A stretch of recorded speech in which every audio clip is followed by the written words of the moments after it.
Alright. Oop. There we go.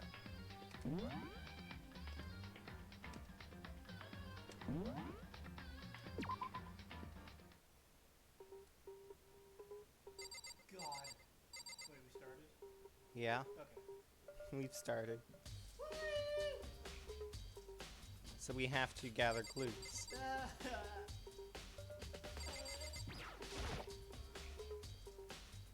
There's a dumbbell on the floor, and this is a blood stain.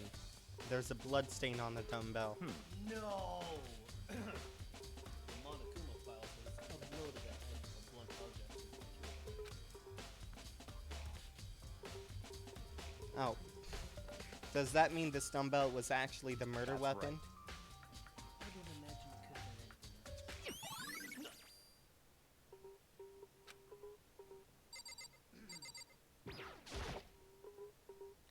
The word bloodlust is written on the wall in blood. What's the meaning behind it? Bloodlust.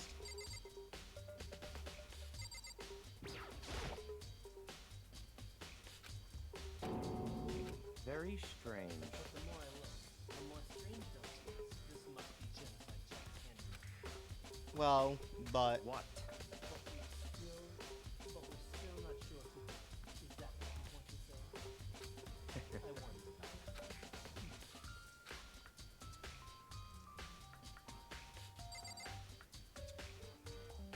I think that's everything for this room. Oh.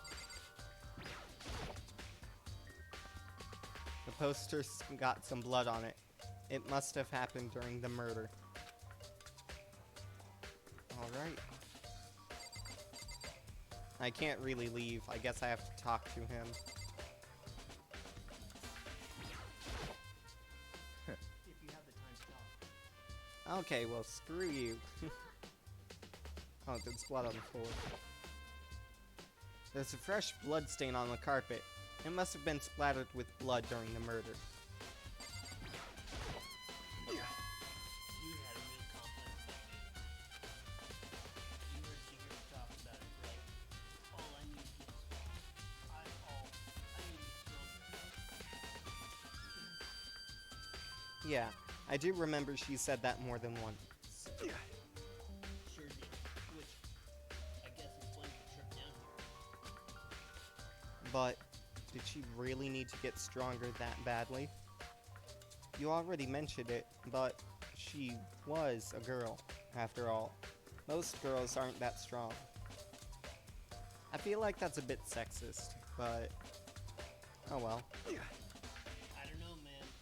Haven't really thought about that stuff. The cause of Chihiro's complex. I can't help wondering what it might be.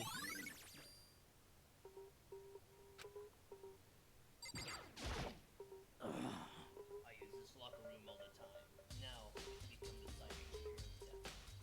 But why was she killed in the locker room? Actually, if you think about it, she could have been killed somewhere else than carried here. She was very like that just wouldn't be hard for her. Well, I still think she came here on her own choice. What makes you say that? He's been talking a lot lately about So you're saying she came here to exercise? But according to the Monokuma file, apparently she was killed around 2 in the morning. Would she really have been exercising that late?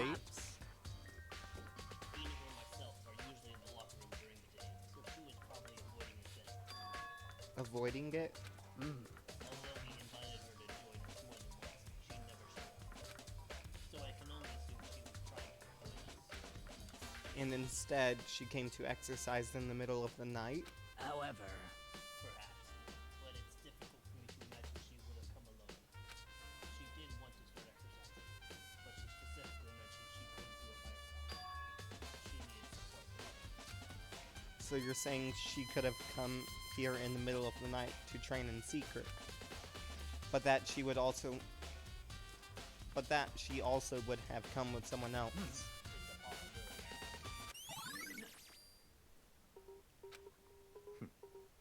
Now I believe it's time for Huh? Already? What? When you clean it with magic or a that's going to be around you, you need to check every aspect of this place. That's true, Let's but go. If you're satisfied, let's probably have to proceed. he's so pushy. I got caught up with the wrong person this time. There was one more person we could have talked to. I think you already talked to her last time. Hmm? I think you already talked to her last time. Oh, maybe. So, this is our mission. Huh? This place is related to the investigation? Figured out through the plan. It's no fun if you don't.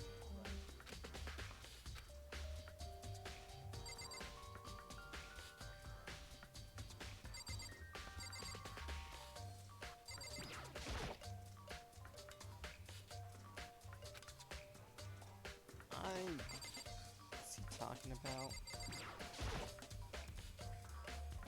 If I remember right, this card reader is meant to work with our handbooks, right? What? You have an issue with it. If so, you should take it up with Mother Sue. He said that, then quickly and sharply clapped his hands together. Did you call for me? Has he been domesticated? That's right. It seems that Makoto has a question. You need something? Well, it's just about this card reader. Yep. Yes, the card readers have all been designed to interface with each of your handbooks. You can you can only enter the locker room corresponding to the gender listed in your individual handbook. And it's impossible for two people in a row to go through while the door is unlocked, correct? Unbelievable. Heroic terrorists on the prowl. The ceiling mounted Gatling gun would initiate a Swiss cheese slaughter. And the school regulations prohibit anyone from letting someone else their handbook, correct? Of course. Correctly correct. So then, that means only girls can go in the girls' locker room, and only boys can go in the boys' locker room. In other words, Chihiro's body being found in the girls' locker room means Hey, Makoto, I can see right through you. see right through me. Allow me to tell you what happened here. Since Chihiro was found in the girls' locker room, the killer must have been able to get in there. So, in other As words, such, the killer must be one of the girls. Still, such ignorance. But am I wrong? You should pay closer attention to the regulations. The intern has been in front of you the entire time. Loaning your e-handbook to another student is strictly prohibited. Only the act of loaning a handbook is prohibited. Borrowing someone else's is perfectly fine. I would expect nothing less from the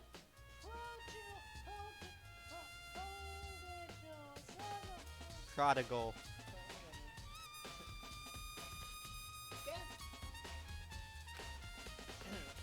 So you managed to slip out the loophole of the regulations.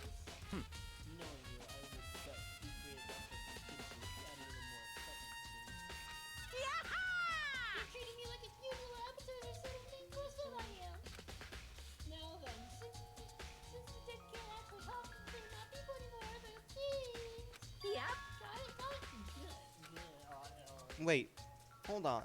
You're saying that's a loophole, but in order to borrow something from someone, then that means someone would have to loan it. So, Why you? So sleepy. Just listening to you makes me want to pass out. Be more like Byakuya and get your book together. Unbelievable. Criminal negligence. No more questions. Put all the rest of your own damn self. That's fine. Well, I know you're unfortunately back to the faculty. yeah, faculties. So I'll fill you in. Let's head to the main hall. The main hall? That'll help you understand what's going on.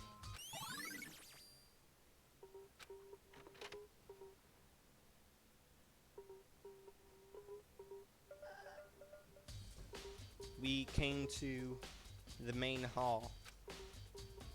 So, what are we looking for here? It's been forever since I've gone in this room. Does that mean I have to figure it out for myself?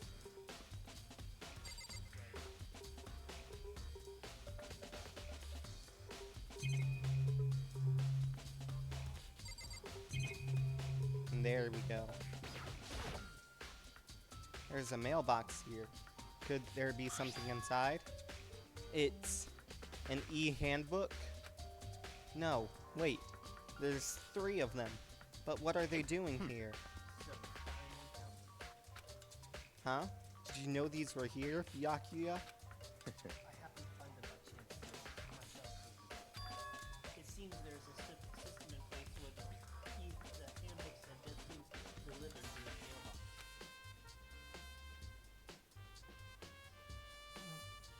So then, these 3 handbooks belong to Junko, Leon, and Sayaka?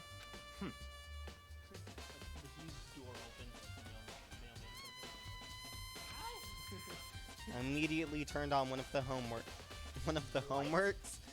handbooks, and one I did.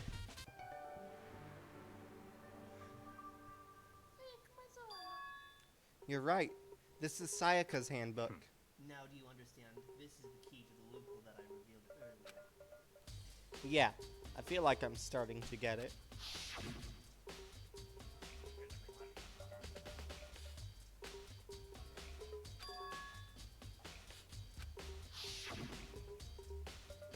I see. Yeah, now I understand. What? Hold on a second. What's wrong? Very strange. Strange. One of the handbooks won't turn on. Is it broken? Whose is it? The other handbook shows Junko's name when I started it up. Then the one that won't turn on must be Leon's, right? I see. That makes sense. Yes. After all, he did get pummeled with dozens and dozens. Pummeled with baseballs. The memory of it came flooding back. That cruel punishment which led to Leon's death. The execution that the mastermind concocted. A cruel, heartless death. You're right. It wouldn't be surprising for the handbook to break during that kind of assault. Damn it! Hey, hey! Making me. Now I'm. What? E-handbook is essential to student life here. Crucial, integral, instrumental, super deal. Didn't know you could breathe that easily. But it did. That's impossible! If I said it wouldn't break, it wouldn't freaking break. I could withstand up to 10 tons of pressure. It's water. A car is approximately 1 ton. Jesus. Would NASA make this work? I thought if we went to 100 meters, okay? I don't care how many baseballs you hit with it, it won't do crap. Oh, but, even my amazing handbook does have one single disclaimer. It does? I can't hear you! Secret, I wouldn't want you to go breaking any more handbooks. What? The man must have broken it somehow without realizing what the secret was. Hard to say. You know what I think? I think his handbook isn't actually broken. What? But you might ask what? Nathan, But you might ask, how could that be? but what? Leaving the question hanging in the air, Monokuma disappeared. What just happened? Monokuma said it's not broken, but it's an undeniable fact that it's not turning on. That's fine. Well, I don't see any connection to the case, so it doesn't matter for now. Great, no progress is being made. You think Thanks. so? Either way, something about it still bothers me. Okay then, this should be enough to get things rolling. Let's begin our investigation in earnest and track down the true culprit. Yeah, you need to find out who killed Chihiro. To be exact, not quite. Huh? Not quite? Talk to him. I figured I'd have to talk to him. What do you mean by that, Byakuya? To be exact, not quite. Certainly I want to reveal Chihira's story, but more precisely, I want to discover the true identity of Genocide Jack. Then, you really think... You truly believe Genocide Jack is the one that killed Chihiro. Don't make me repeat myself. Absolutely, I have no doubt about that. This is the culprit in this case. That murderous fiend is Genocide Jack, right? What? Nobody else is thinking. A murderous thief who killed his family again until they saw it through the window. They're like a guilty that's slipping away before the police can catch up to them. And what nickname did the internet give this mysterious serial killer? Genocide Jack. They say he's killed thousands of people, but that's gotta be an urban legend. Still, could one of us really be a demented, psychotic killer like that? You're not wrong, Commander. But words mean little right now. I have something that will prove it, and I can show you. Talk to him again? Yep. Yes, bitch! I'm just gonna skip over this part because we've already read it. Don't make me repeat myself.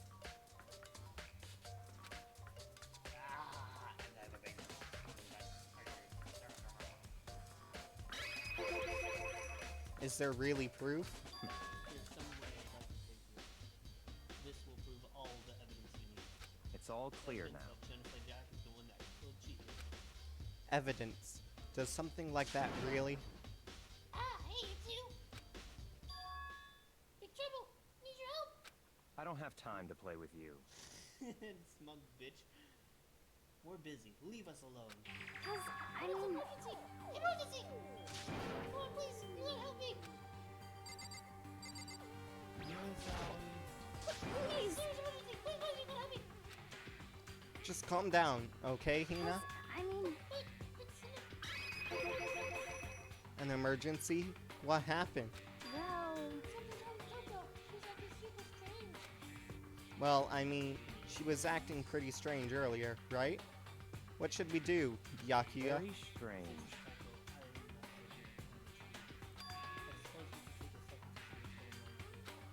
Are you sure? Don't make me repeat myself. I didn't expect that. I thought for sure he'd just say no, and that'd be the end of it. Wait for us, Hina. Let's go. You're right.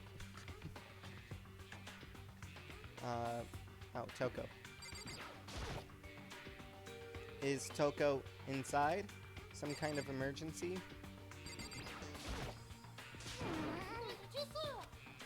I think you're just too fast. So, what's this? Well, after what happened when the tools were walking in, we locked her in the room so she could lay down. After a while, she came back to check the room, see how things go. And then it's weird. So if these come out, she kept saying all this weird stuff. Weird stuff? That's fine. Should try talking to her outside. Yeah, good idea. I may as well give it a shot. The door swung open, slowly and silently.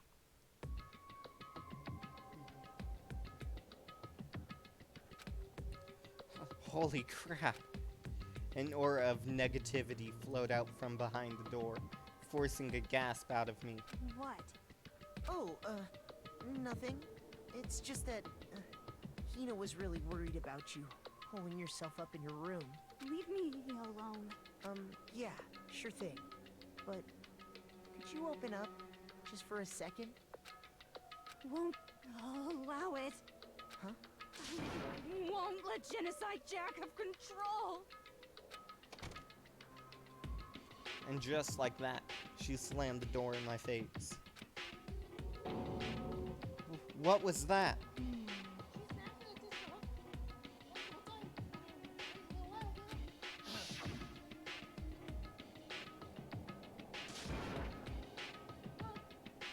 I'll try not to kill her. Try not to murder fiends. Doesn't make any sense, right? I was afraid to leave her in there alone, so I tried to bust out her door. But I felt like something was holding it shut on the other side. I couldn't even budge it. Toko was scared enough to even bar her door? Does she think the same thing as Byakuya? Does she really think the serial killer, Genocide Jack, really murdered Chihiro. Is that why Toko's so But- scared?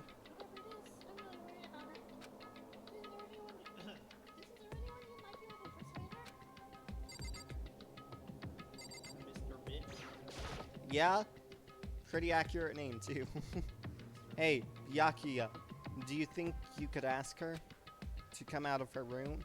I mean, That's fine. Sure, whatever. Huh? Huh? You gonna talk to her, Byakuya? Well, I guess you can be nice when you want to. Byakuya stood in front of her door, not making a sound, and pressed the doorbell. After a few moments, What do you want? Leave me alone. You're all so nice. Oh! Byakuya! It's Byakuya. I'm sorry. I couldn't keep our promise. Don't worry. Never again. Just like Byakuya. Control again. and with that, the door slammed shut. Even better than Cora. There's nothing else we can do. Let's go back to the investigation. Hold on.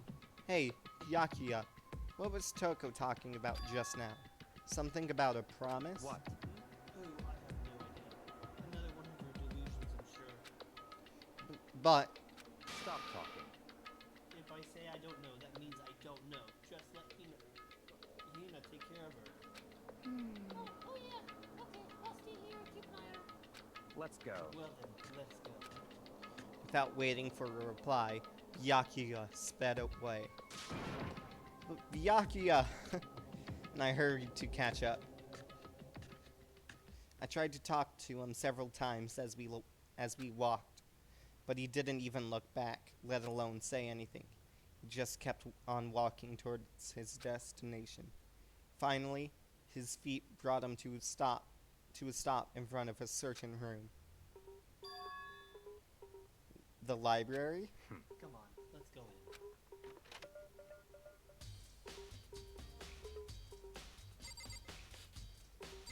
Obviously, talk to him. Is the evidence that proves it was Genocide Jack really in the Don't library? make me repeat myself. Okay.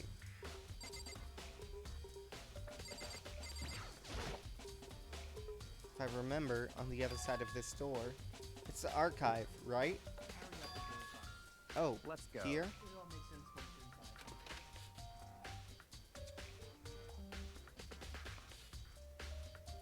Whoa, there's so many books and files, and so much dust, too. So, in other words, Say there's enough value in this place to endure the dust. I'm guessing you can click each bookshelf. Stuff on down here, too. I'd say talk to him first, I think. Talk to him. If you pay attention to your surroundings, you're sure to discover the value things have. Alright, thought us. Yeah. There's a wooden box. It's empty. Although, judging by the smudges and the dust, it looks like there was something inside. I wonder what it was. There's an extension cord right in there. It was very useful while I was in the library. An extension cord, huh? The shelf is stuffed tight with files. Without really thinking about it, I picked one at random. Ah, you have a sharpened pattern devious select that file. Huh? right. That's the reports on the presidential assassination. The original is kept at the National Library. It won't be declassified for another 30 years. Are you sure you want to see this now? There's no telling whose process you might wind up digging up. Without making a sound, I returned to the file to the shelf. That's not what I tried to click. That's what I wanted to click there. Huh? It's a desk lamp. Oh yeah, it's the same one I saw Byakuya using in the library before. What? Do you have a problem with that, ma'am? It was here before, then I moved it over there. It's too dark over there, so I put it. So I thought I'd put it to you could use. So we've only got the 2 shelves left. There's so many files stuffed onto the shelf. What's in all of these things? That's enough. Those documents, dangerous. Dangerous? They detail all the people who control the world from behind the scenes. Dangerous truth from authority. You mean, like, members of the Diet or something?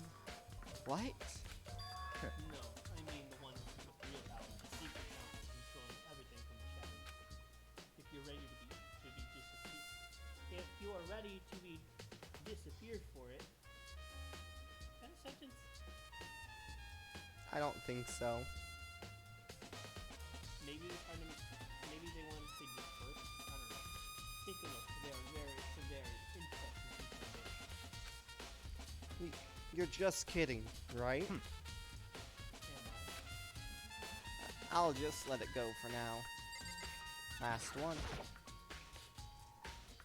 There's a ton of thick files stuffed onto the bookshelf. If you're thinking of looking through any of them, let me give you a little warning. Those things are filled with graphic, disturbing photos from all kinds of crime scenes. It's the kind of thing any normal person will never look at. Be careful. Huh? What do you mean? All those files are investigation reports related to different cold cases. These are internal documents for police eyes only. They're not the kind of thing you would expect to read. Oh? So, are you finally beginning to understand the true splendor of this library? The entire reason I was interested in the library is because of this room. It's the home- Interesting. the home to classified government documents, fully encrypted. Nothing. Things no ordinary person would ever see. Isn't it excellent? This can't be for real, right? Such That's ignorance. the problem. Anything that doesn't fit into conceived reality, you label it a lie. Well, it's not that. It's just... It's not like I totally refuse to believe it, but... there's just so much. Ah, that was a weird voice crack. How could anyone have put all this together? I suppose it goes to show how much power is supposed to be created. Or perhaps the mastermind may have wanted to provide us with enough evidence to keep us moving forward. It's no use. I can't keep up with all this. It's just too unreal. What's wrong? You still can't What about you? How can you believe it so easily? Things like that are usually impossible. What do you mean, usual? Usual, normal, ordinary, simple? Those things don't exist anywhere in the real world. If you don't understand what they actually represent, you don't understand the nature of evil. You don't pull your punches, do you? Besides, what you consider usual is based on your common sense, right? But what makes you think your own common sense applies to me at all? Documents gathered here are legitimate. I have reviewed them multiple times, so there is no doubt. Hold on a second. You're saying you've read all of these documents in more than once? But all this has to be like top secret confidential stuff, right? So why? My family has a reading room just like this at our home. Ours is bigger, of course, and not as dusty. Huh? Members of the public can only find access to any variety of documents. That includes foreign powers as well as domestic. How is that possible? So, in other words, There's a secret council that controls the world from the shadows. My family is a member of that council.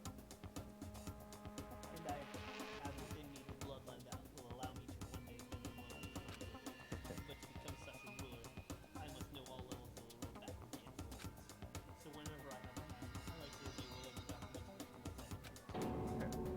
Which is why I can prepare, without a doubt, that the materials gathered here are the real thing. This Whoa. this is beyond believing or not believing.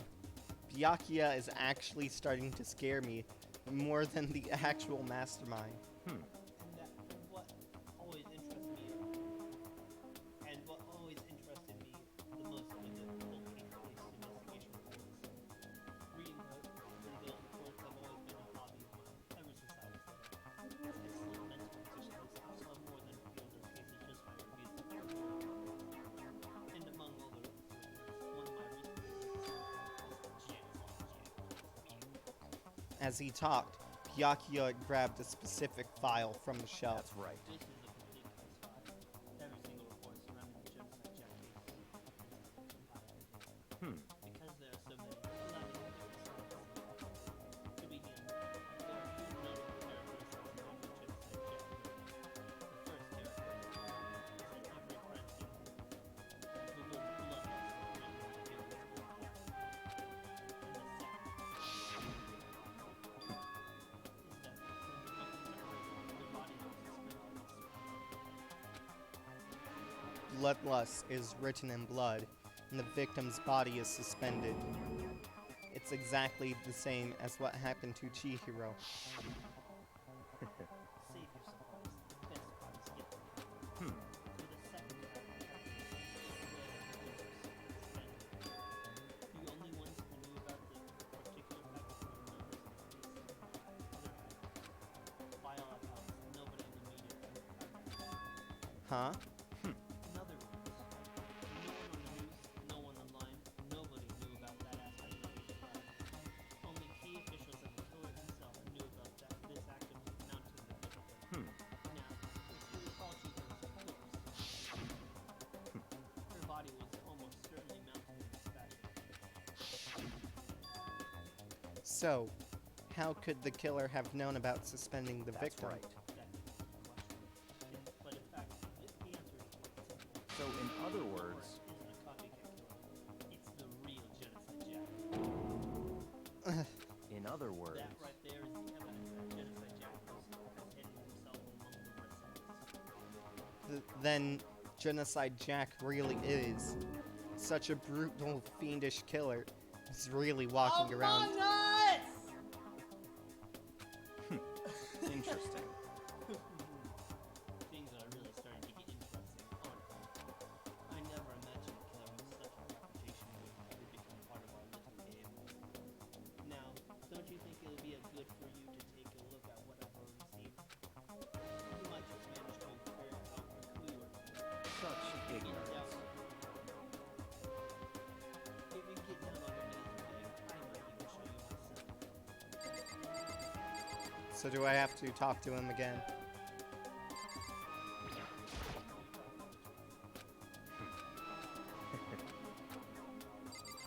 I don't want to talk to this jerk. Byakuya, about that Genocide Jack case file. Could you let me see That's it? fine. Well, you did beg, but I guess it's okay this time. Feel free to look at it in here, but you can't take it with you.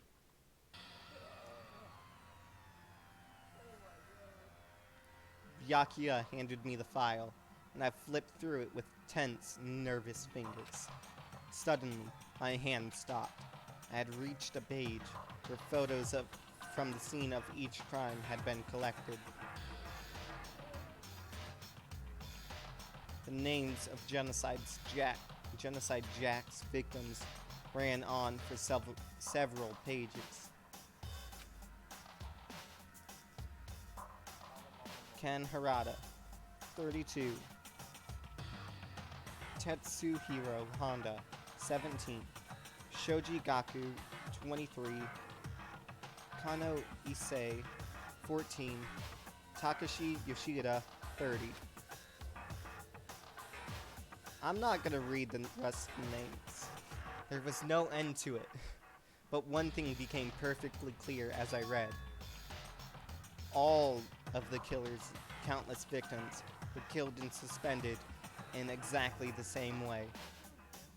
Can you turn on the fan? Yeah.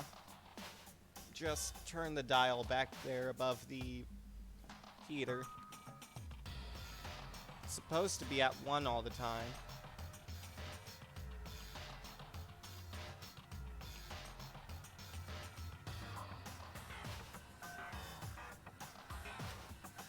And at the scene of every murder, the word bloodlust was left in the victim's own blood. Now take a look at the next page and you'll find another interesting. The next page. He's shaking.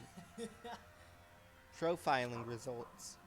All of the crimes took place either on weekdays at night or during holidays, either day or night. The most common time for the killings took place was on holidays in the afternoon. Based on these facts, it could be suggested that the suspect may be a student. Evidence suggests that the suspect lingered at the scene, but when they did leave, they were in a panic. Because an eyewitness has never come forward, it's unlikely there was any external reason for this. This confused behavior suggests that the suspect may potentially suffer from DID.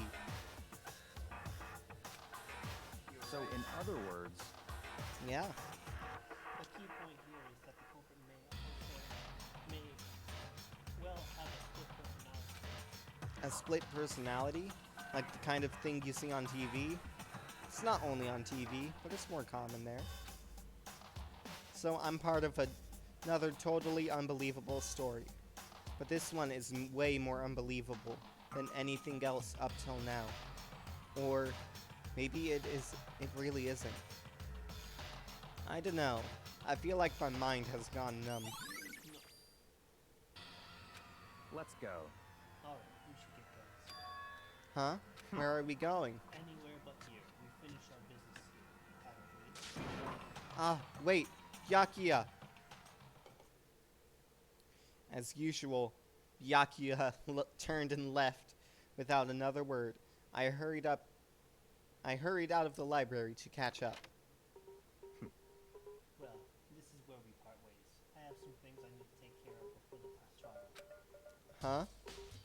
Just all of a sudden like I that? don't have time to play with you. Enough of your annoying oh my god. Misapprehension. Did you really think we'd be together the whole time? Take responsibility for yourself and do something else. Move the investigation forward on your own. Goodbye. Well, goodbye. And just like that, he was gone. Just as quickly as he'd asked me to join him, he'd cut me off. In the end, I felt like I was just some plaything getting tossed around. At the same time, I'd uncovered some really important clues thanks to him. Genocide Jack. I'm gonna make a correction because we already know who it is. She's the one that killed Chihiro. And that murderous fiend is one of us. But who is it? I have to find out, no matter what it takes. And to do that, there's somewhere I have to go investigate one more time. I have to go back to the crime scene, the girls' locker room. I should check the boys' locker room, too. And the others might have come up with some info. I accidentally skipped and I don't remember what the rest of it was. I need to find out everything I can. Wait. Yeah. Oh, I'm already... Yeah, I'm on the top floor.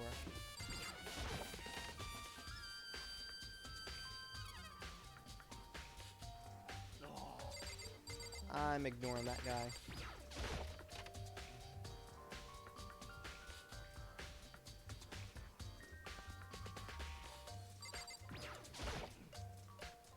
Hey, Kyoko, have you made any progress on your investigation? Generally speaking, However, but I have to get going. I have something unrelated. Something besides the investigation? What is it? well, Nothing you need to worry about. Just concentrate on the murder. But... so then, Before I go, let me give you just one piece of advice. You should examine Chihiro's body one more time, thoroughly. Also, her handbook is missing. You might have to determine its whereabouts. goodbye. That's it. I'll be paying attention. With that, Kyoko turned and left the girls' locker room. I guess I'll take another look at the body then. And Chihiro's handbook is missing? That's definitely worth worrying about.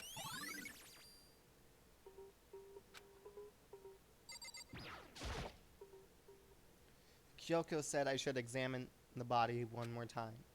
I know she said thoroughly, but I do have my limits. Well, I'd better give it a shot anyway. Let's see.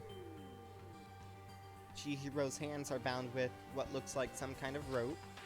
The rope was used to prop her up in a kind of crucifix position. Huh? This rope has a plug? That's not noticeable until they show that picture. Wait, so then this isn't a rope at all. But the more I think about it, the more that's not the only thing that concerns me.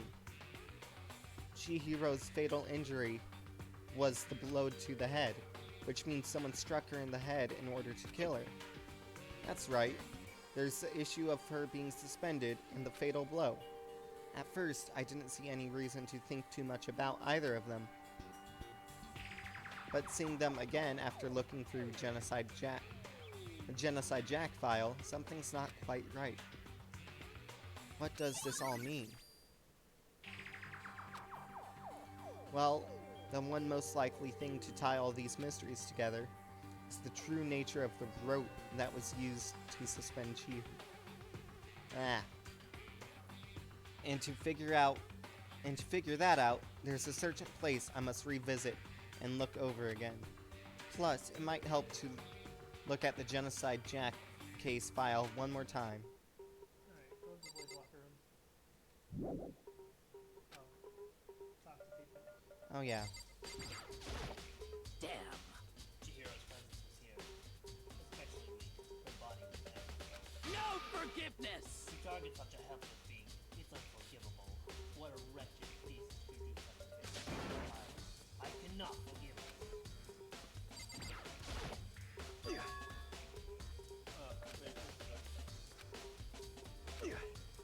Yeah. I have an armadillo on my head. We've already gone through all this.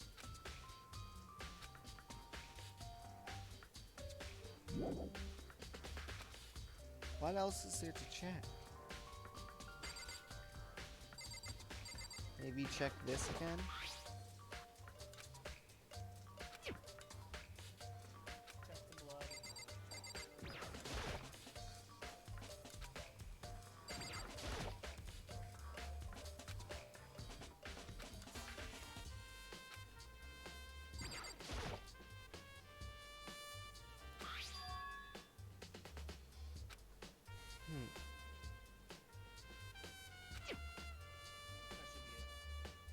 Yeah, why would that be in a girl's locker room? Oh,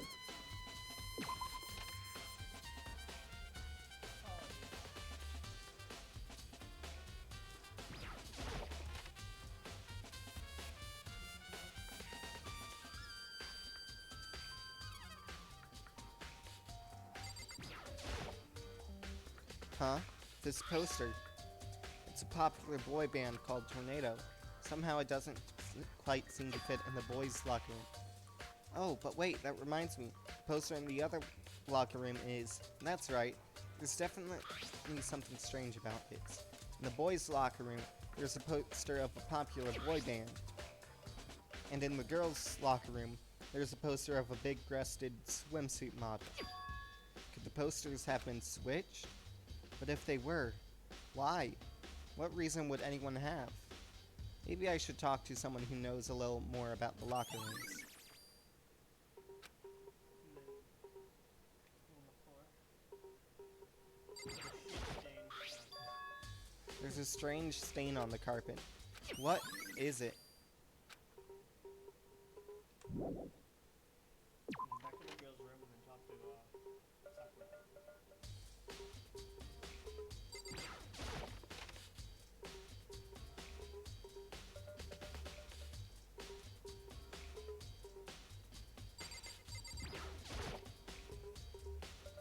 You spend a lot of time exercising in the girls' locker room, right, Sakura? Of course. I've used it nearly every day since it opened up. Sometimes Hina and I use it together. Okay, then. Let me ask you something. Do you think the posters in the boys' and girls' locker rooms could have been switched? I'm sorry. Sorry, I can't really say. I never really paid any attention to the posters. I see. However, But there is something that's been bothering me about the locker room. You see, I like to drink a little protein coffee every time I finish exercising. We have protein coffee? In the warehouse. It's not the highest quality, but I don't have a lot of other options. I mix protein powder with coffee, and then a glass of it after the exercise. Anyway, the other day I spilled some on the carpet in the girls' locker room, and it left a stain. A a stain. But I don't see any stain on the carpet now. Exactly. I noticed the sand had disappeared. I can only assume someone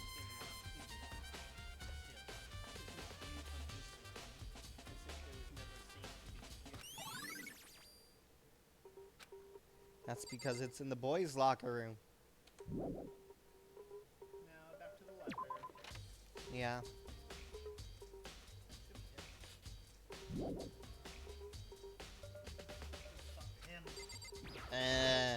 Da-da-da-da-da! Ding, ding, ding. Izumi has discovered evidence revealing the identity of the culprit. I feel as if. Another stat increase for me. Evidence? What did you find?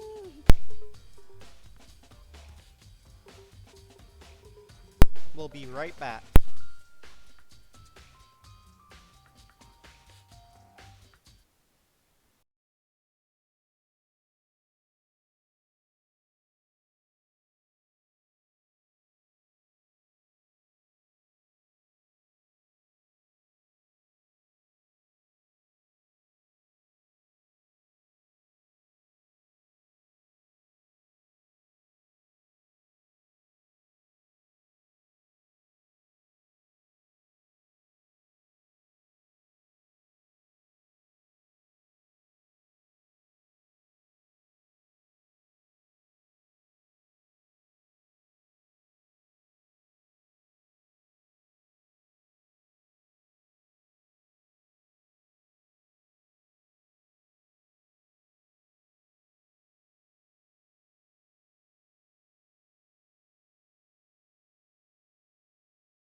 And we're back. There we go. I cannot reveal that just yet. That's it. I'm sure of it. What I found was steal the killer's breath from his lungs. Are you sure about that? Oh yeah, Miss Lindbergh said. Shut up. Miss Lindbergh said she'd witnessed something worthwhile too. Really?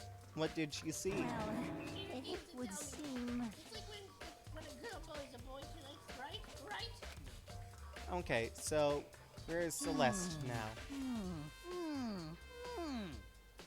The warehouse by the dorms. She was there, but at the same time, not there. What's it gonna be?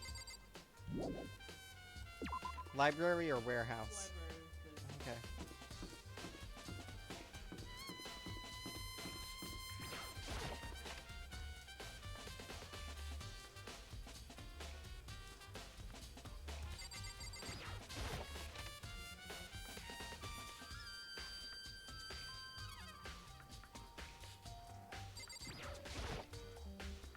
The wooden box is empty.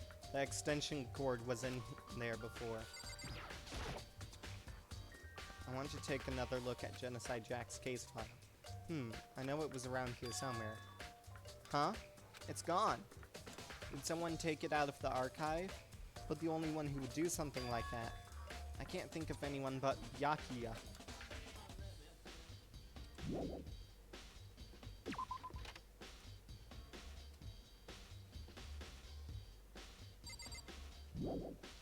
So I get... No? Oh, the cord.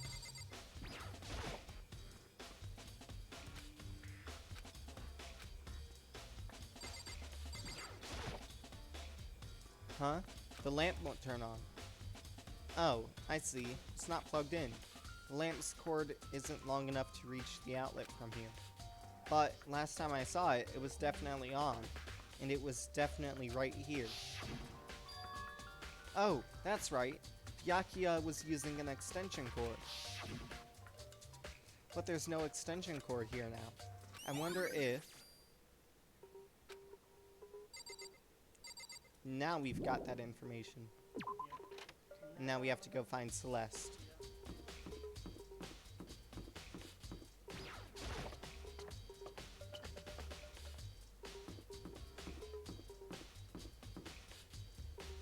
I did not mean to shift tab there.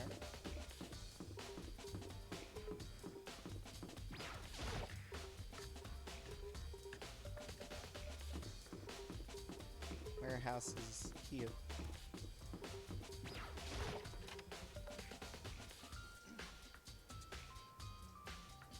There she is.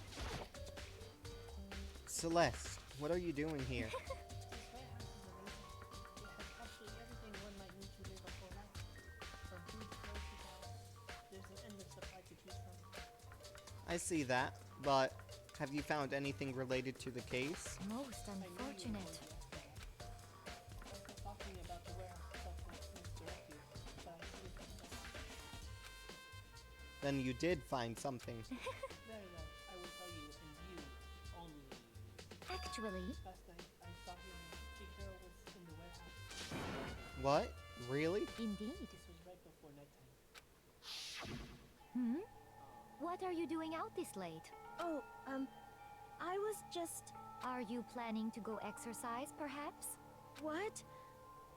How did you know? Because I can see a blue track jacket sticking out of that duffel bag you're carrying. Oh, you're right.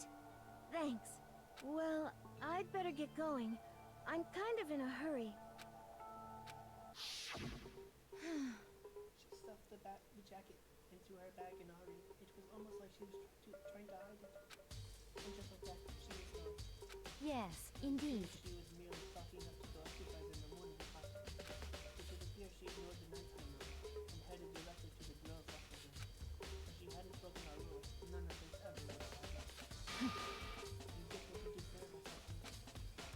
So apparently, she went to the girls' locker room late at night in order to exercise without anyone knowing. But the strange thing is, there was no trace of the jacket, of the track jacket or duffel bag Celeste said she saw Chihiro carrying, which would mean the killer would have gotten rid of it somehow.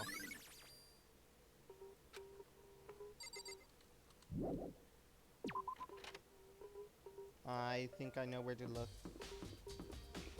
No. No? No.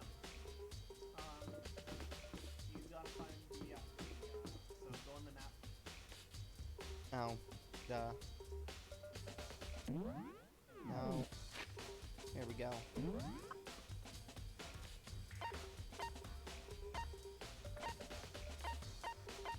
Well, I guess tell me where you need to go so I guess dining hall too. Okay.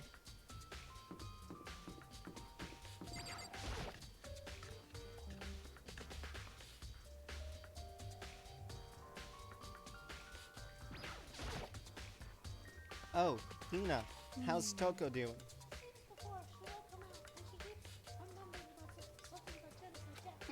So I just left her there. You left her? My head was all skinny, but I was feeling pretty hungry. Yeah. Oh, good. I'm gonna head back as soon as I'm done eating. Choco's not exactly pleasant, so I'm still worried about her. Speaking of which, what are you eating? A donut, of course. Of course. There's two things I'm sure God created: outer space and donuts. Really? If it's real, like speaking of donuts, maybe I have one. No, one thing to get. I just heard the thing about Come to think of it, who did she spend time with? Well, Pause. Yeah, she was just good. She didn't hang out with the other girls, but it was like she tried to keep a distance from us.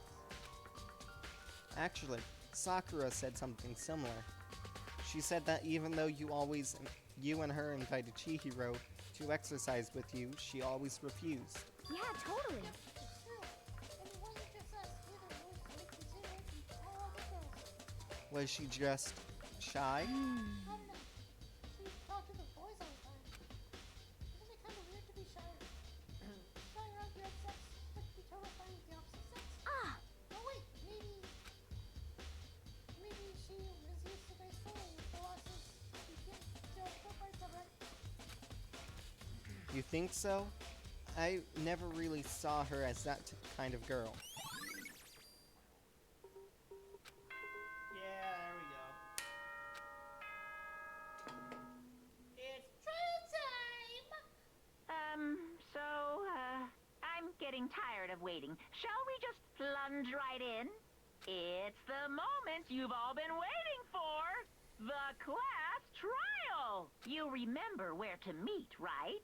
Please go through the red door on the first floor of the school.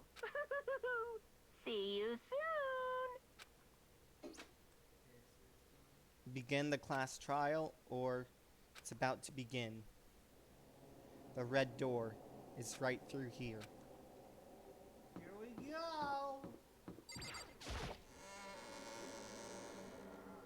Just go. So, is everyone going to... What? Missing someone? Yo, Yeah, just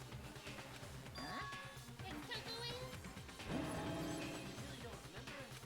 Come on. I'm just kidding. How could I forget that really good job? He's a crucial part of this class trial this time. What are you gonna do? Okay, I'm driving out here to meet you. So come on with me. And just like he said, a few minutes later, he reappeared, dragging Toko behind him. I told him I didn't want him, but he ignored me. I can't believe he's trying to go on. Terrible. Now everyone's here, right? Okay then, I'll select you and we'll go to the let's go. So, shall we get going? It's time to find out who killed Chihiro Chihiro. Fujisaki.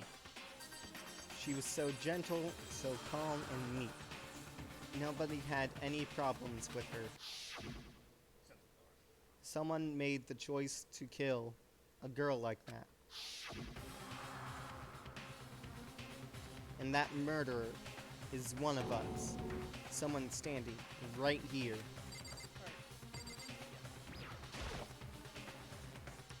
We have no choice, right? We have to do this. I gave a small nod in reply. With one last deep breath, I walked toward the elevator on shaky legs. With each step forward, I could feel my heart starting to race faster and faster. As soon as everyone was on, the elevator began to descend.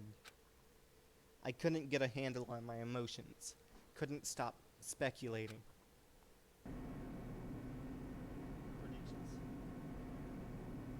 Predictions? Oh yeah, how do I do that again? What? Predict. No, that's later. Oh yeah, that's right. Steel box sank with heavy clunking sounds deeper and deeper into the ground. And as we went deeper, the uneasiness in my heart began to grow. The elevator was unaffected, however, and continued to descend without hesitation, until finally, it came to a sudden stop. What do you think? Are we decorating? Is it so fresh? Is it so exciting? Don't waste your time with stupid questions. Let's get this over with. Very nice. Good, you're ready to go. Gotta say, I don't need it. Not at all. Well, Even if it's show the rules. thrills, chills, kills!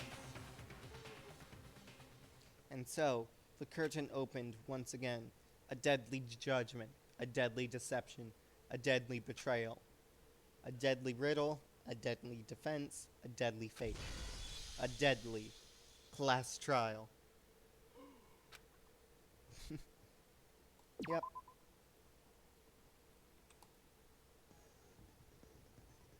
Okay, set skills. How many skills can I equip? Increased speed of memorizing a statement. Effective during the non-stop debate. Can I put... Oh. That's those are And this one's already in. And that was it. Yep. Okay. Predictions. What do you think? We definitely know it's Toko. Like, it was given earlier. She didn't want Genocide Jack to take control. We can already figure out from that one sentence it's Toko. I'm thinking some others might have misinformation though, so we are gonna have to battle that.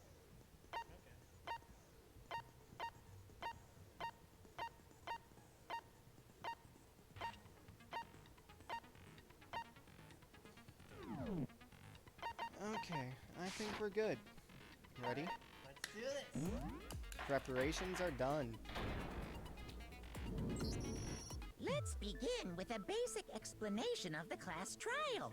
So, if you can fit in, I'll punish. Okay, let's talk about the murder weapon. First, we have to make clear what was used to deliver the fatal blow. Make your argument. Yeah? Chihiro's fatal injury. It appears it was a head wound. According to the Monokuma file, the killer used a blunt instrument. But what kind of blunt instrument could it have been? I bet it was an iron pipe. Interesting. I hit it! No, It you're certainly too would late. make for a powerful weapon. Or Chihiro. How do I slow stuff down and speed it up again? Chihiro's fatal injury. It appears it was a head wound. According to the Monokuma file, the killer used a blunt instrument. But what kind of blunt instrument could it have been? I bet it was an iron pipe. Got it. No, that's wrong.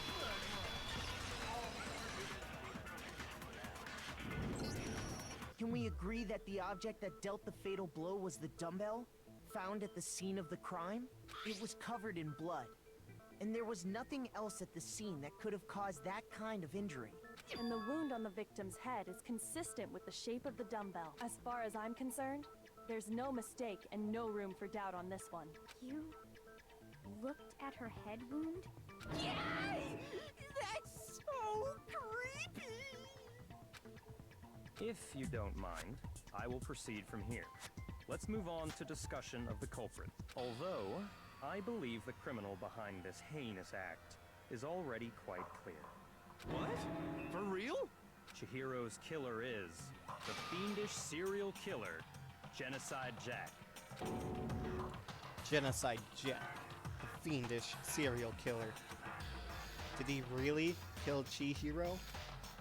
A new element has been added to... Oh.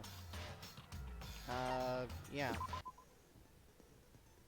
Lines of white noise will appear to disrupt your reactions.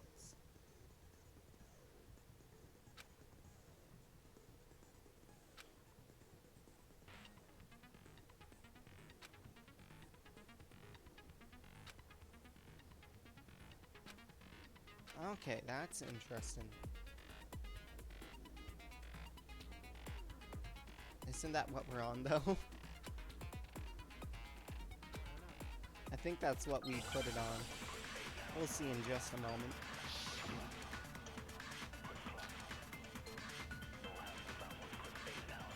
The culprit is Genocide Jack.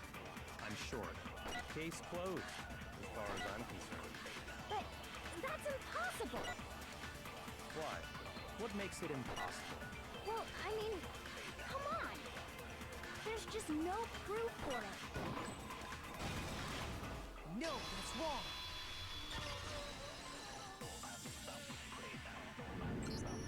I might know one reason he could be involved. What? I found this file while I was looking around the archive in the library. I guess it's some kind of confidential file the police put together about the Genocide Jack case. What? That's kind of weird as shit, isn't it? What was something like that doing in the... The why of it is probably more trouble than it's worth. So let's forget about that for now. More importantly, it outlines all the specifics of every Genocide Jack case in exceeding detail. According to the file, there appear to be two defining characteristics in every Genocide Jack case. The first is that a bloody message is found written at the scene of every murder. Oh, that's right. Boob lust. No. It's actually bloodlust. But more important is the other characteristic, and it's something that has never been made public. Never made public? What the hell is it? Why don't you tell them, Makoto? The other characteristic of every Genocide Jack case, which the world at large doesn't know, is how the body's positioned. I got it! Apparently, in every Genocide Jack case, the killer suspends the body in a certain way. Other than the killer, the only people who know about this are the higher-ups in the police department. However, Chihiro was most definitely suspended in the same way. So, how did the culprit know about this when only high-level police officials were aware of it? There's only one logical answer I can think of. It's because the culprit in this case is the real Genocide Jack.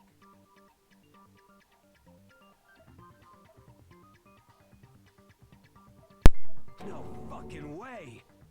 You're saying Genocide Jack is one of us? Yes, in fact, it's Toko. What? Genocide Jack's true identity is Toko Fukawa. You lie! What? Hey, okay, wait, hold on a sec. Toko has, like, bloodophobia or whatever, remember? What kind of serial killer is afraid of blood? Is Toko Genocide Jack? The answer is yes and no. Another riddle. Man, why has this gotta be so complicated? It's a riddle for sure, but I feel like I understand it. She's got DID.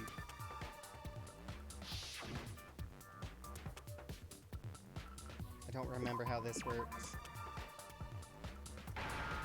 No. Alright, do you know what this one is? I don't remember. You're gonna Oh. No.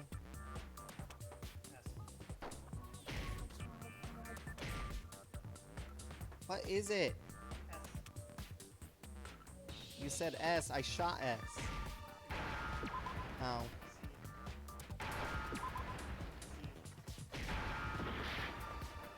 Oh, Z. You know what this is? Yeah. Now I understand. Is it because Genocide Jack has a split personality? Huh? I think I read that somewhere in the file too. They thought that the suspect might have, what did they call it? Dissociative identity disorder. Oh, okay. But still, to go and say that about Miss Fukawa is... Perfectly acceptable. Toko's strange behavior after seeing the body is proof enough that she has a split personality. The one thing that shows her behavior I change. got it! You're talking about how she started acting totally different than usual, right? That's right. Think back. She fainted when she saw Chihiro's corpse, and then, when she woke up... I'm fine, yeah. Whoa, is that a dead body? Hey, are you dead? Yeah. He must have hit her head real hard when she fainted. What?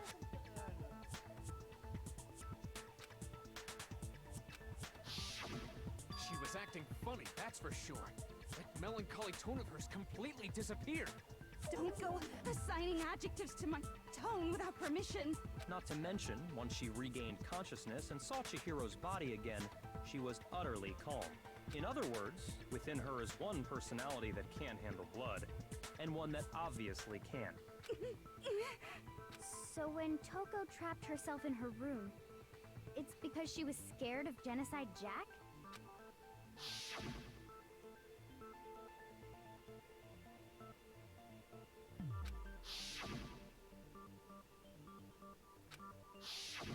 The reason she locked herself in her room wasn't to keep other people from getting in. It was to keep her other personality from getting out. What? Toko was afraid. Afraid of the murderous fiend inside of her. Of killing even more people. How? Yeah. How can you know all this? I do believe you misunderstood her. What she's trying to say isn't, how can you know all this? No. What she wants to know is, how could you tell them? Huh? Last night, just before Monokuma gave his motive speech, Toko and I had a strange conversation. She told me a most interesting story. She said a murderous fiend lived within her, and she was afraid it could appear and attack at any time. And that trepidation is what's caused her to have such a bleak attitude. Isn't that right, Toko? This is all a lie. Right, Toko? You said you wouldn't tell anyone. What? You promised. I can't believe you lied. You have only yourself to blame. You came to me with your tragic little story. I didn't ask you to. This is the real world, not some romantic fantasy fairy tale. Besides, you broke your promise first. You said that as long as you were here, no matter what, you wouldn't let Genocide Jack kill anyone. But in spite of that promise,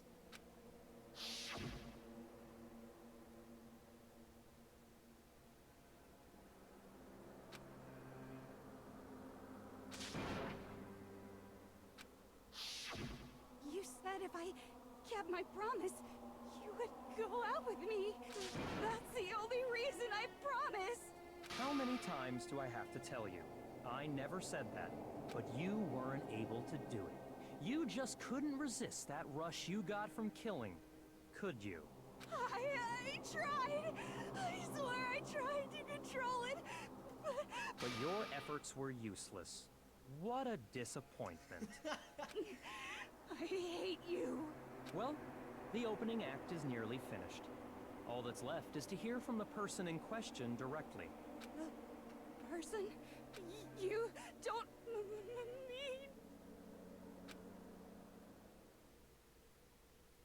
Toko's body suddenly lunged backwards. A huge thud echoed across the courtroom, but in the next second, Well, hello there! Is it me you were hoping to see? What the heck? So you figured it out,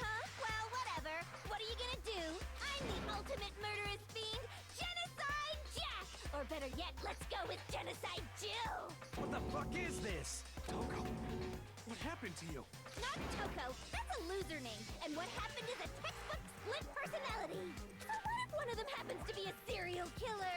You should turn a blind eye to one's fault. So intense. Like they say, sound and murder is mind, sound and murder is body. This one is so different from the one we've come to know. Yes, well, the world is composed of a front and a back, you know. Just like how every inning has a top and a bottom, or how in the depths of every truth lives a little lie. Behind every dark and gloomy soul lives another that shines as bright as the sun! This is the murderous fiend, Genocide Jack. This is beyond insane. Miss Jack, Jill, can I ask you a question? What's up? Some of us think you might be the mastermind behind our entire situation. What are your thoughts on that? Well, I'll tell you. I am the mastermind of all masterminds! Just kidding! Then it's not true? Of course it's not true! How dare you try to link me to that creepazoid? And another thing, the police and government and society in the outside world are totally powerless! I mean, they just let this idiotic bloodthirsty maniac go buck wild all over town! Sure, I'm a bloodthirsty maniac, but life is pain, right? To live is to hurt other people. It's a necessary evil if you want to survive. The act of living itself causes pain for everyone. Just kidding again! This should be enough to convince you. This murderous fiend is responsible for Chihiro's death. There's clearly a motive, so there should be no doubt. A motive? Remember what Monokuma told us? If someone didn't murder and graduate within 24 hours, an embarrassing memory or secret would be revealed. Well, let's assume that Toko's secret was about Genocide Jack. If a secret like that came to light, Toko's life would have undoubtedly been forever ruined. So she had a very clear motive to never have that side of herself exposed. Interesting. Very, very, very interesting. But sorry, as much as I hate to admit it, I'm not the culprit. But I cannot imagine anyone other than you could murder someone in such a bizarre fashion. Maybe so, but nevertheless, it's the truth. Do you really expect any of us to believe you? Yeah. I could never believe a word you say, you monster! Maybe she's totally right about that, but something's still bothering me. What she said, I need to get some more details about all of this.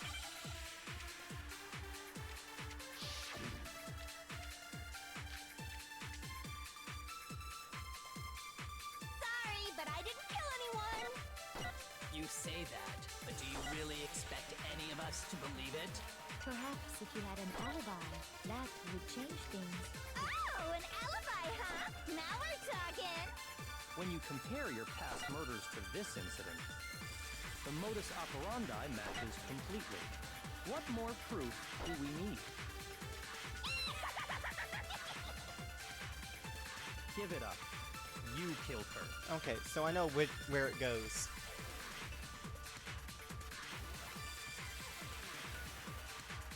Sorry, but I didn't kill anyone!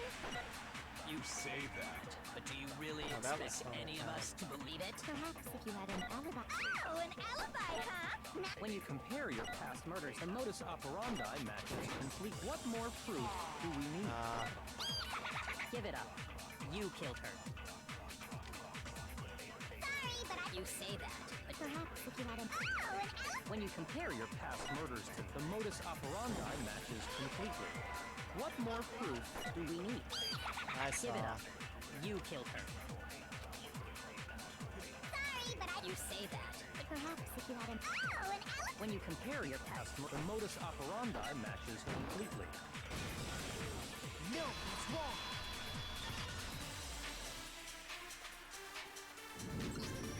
Are the methods of murder really exactly the same? I'm not so sure about that. I think there's a slight difference between the Genocide Jack cases and this one. Huh? How's it any different? Uh-oh, you don't know? Well then, human garbage, let me tell you! I murder with passion and conviction. I consider myself a professional, and I have a very particular way of doing things. Imagine you go to a fancy Italian restaurant. They're very picky about the noodles, the sauce, everything. But what happened to Chihiro? It'd be like if that same Italian restaurant started using ragu or Chef Boyardee. This is no creation of mine. Let me rephrase that in a way that maybe makes more sense. There are two clear differences between the Genocide Jack cases and this one. There's one clear difference between the murders. In the photos from the other Genocide Jack cases, look at the neck and stomach. You'll see a clear I got difference. it! For one, the cause of death is different. In the Genocide Jack murders, all the victims were killed the same way. According to the case file, they were all apparently killed with a pair of scissors.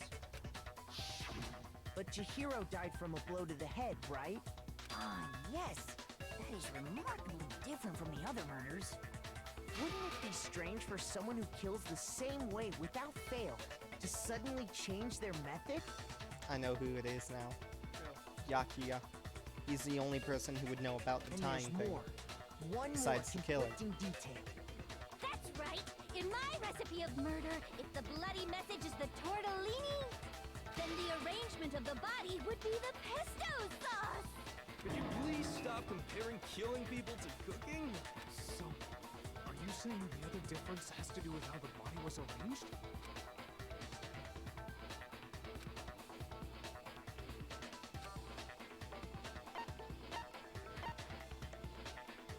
I got it!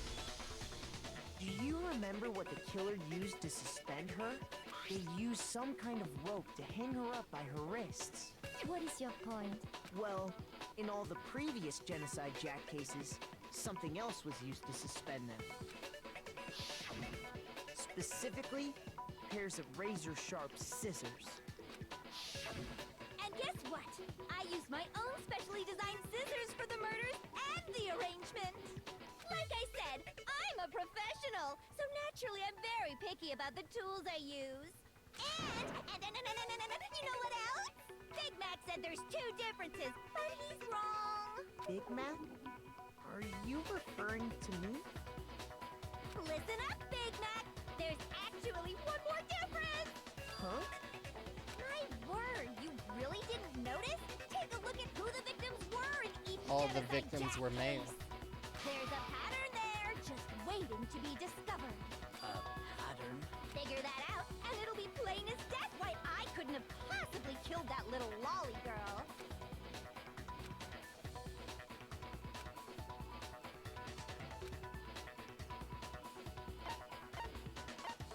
I got it! Is it because Chihiro was a girl? Bingo! Bullseye! Right on the money! What are you talking about? In all the Genocide Jack cases, all the victims had something in common.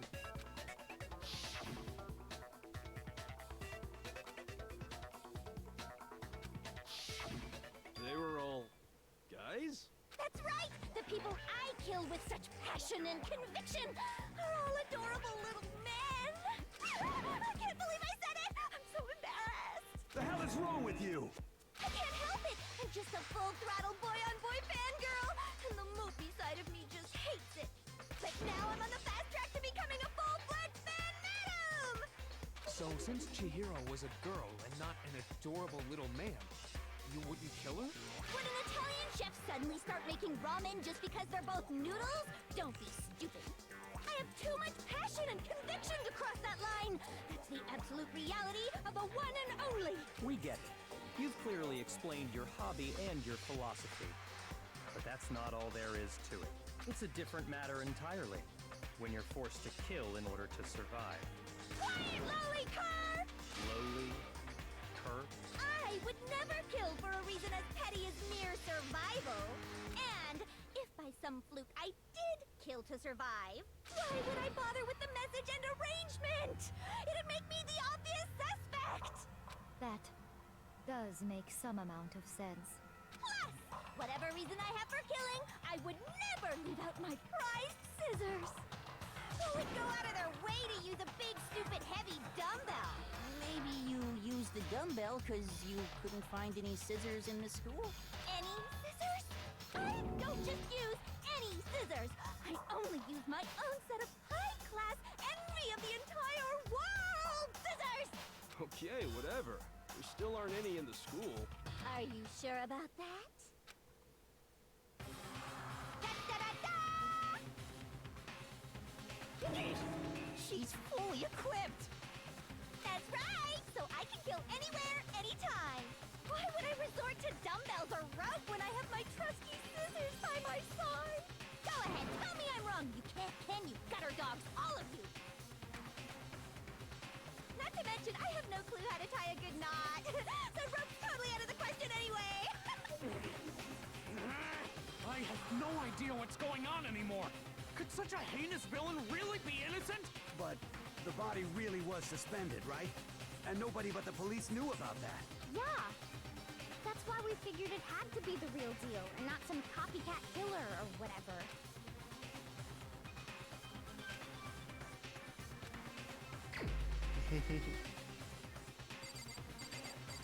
Yeah. Where is he? Here's my answer. Byakuya, it's possible you could have found out, isn't it? You'd have no problem gaining access to classified government documents or internal police records. Plus, you'd already looked through the Genocide Jack file before this all happened, hadn't you? Are you saying Mr. Togami did it? Then the reason he pushed the theory of Genocide Jack being the killer so hard was because he wanted to pin the crime on her. So, he rearranged the scene to disguise it and make it look like I put my stamp on it. The adorable glasses man was behind it all. Oh, I'm on fire! Well, Byakuya, what's your response? I see. So now the suspicion falls on me. Then I must ask, when would you say I began acting suspicious? Surely you must have an answer. Looking back and thinking about it now, the way you were acting right before we discovered the body was a little strange.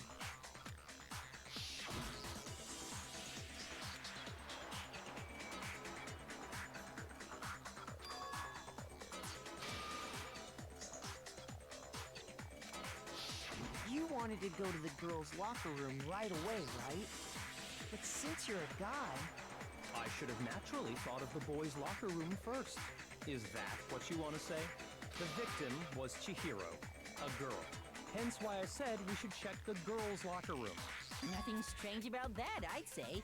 On the contrary, there's something very strange. Okay then, what's so strange about it? Go ahead, share with the rest of the class.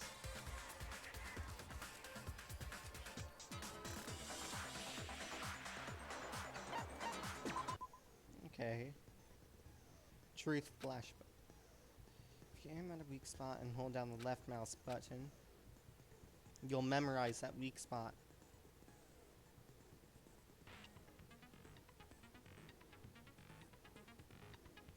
So it's kind of like taking some words and then It's- using it again as its bullet. Yeah.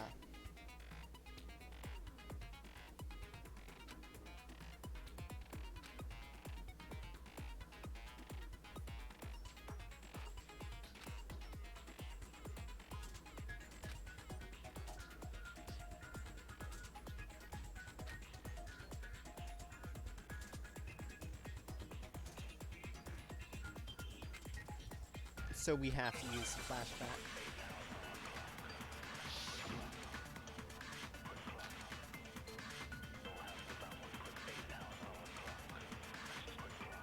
So, you said Byakuya was acting kind of weird before we found the body. But he was acting weird... how? If you're presented with the opportunity to check out the girls' locker room, You absolutely take it! That's a natural reaction for any guy!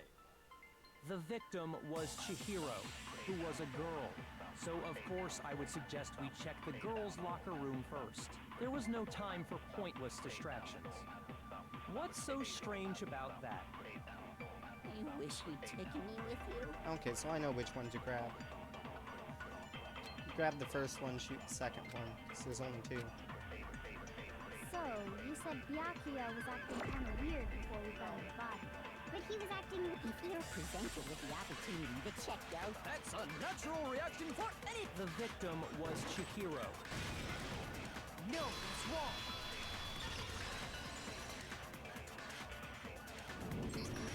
I'll tell you what's so strange about that. Because up until we actually discovered the body, we couldn't have known who the victim was. So your claim that you went to the girls' locker room first because Chihiro was the victim doesn't hold up. I see. That's a good answer, I must admit. Interesting. Very interesting indeed. But your reasoning is still too weak. Huh? What's wrong? Is that it? Surely you've got more than that. Go ahead. Show us. What's with Byakuya's attitude? It's like he doesn't even care. I've got him cornered, but he's acting like it has nothing to do with him. What's the matter? You're not finished already, are you? There must be more to it. There is. I think. There is more to it. Think about it. We just talked about the differences between this case and past Genocide Jack incidents. The proof you're looking for is hidden in there. Oh? Proof that I'm the culprit, you mean? The differences between this case and other Genocide Jack murders. The evidence that proves Byakuya is responsible is hidden in there. What could it be?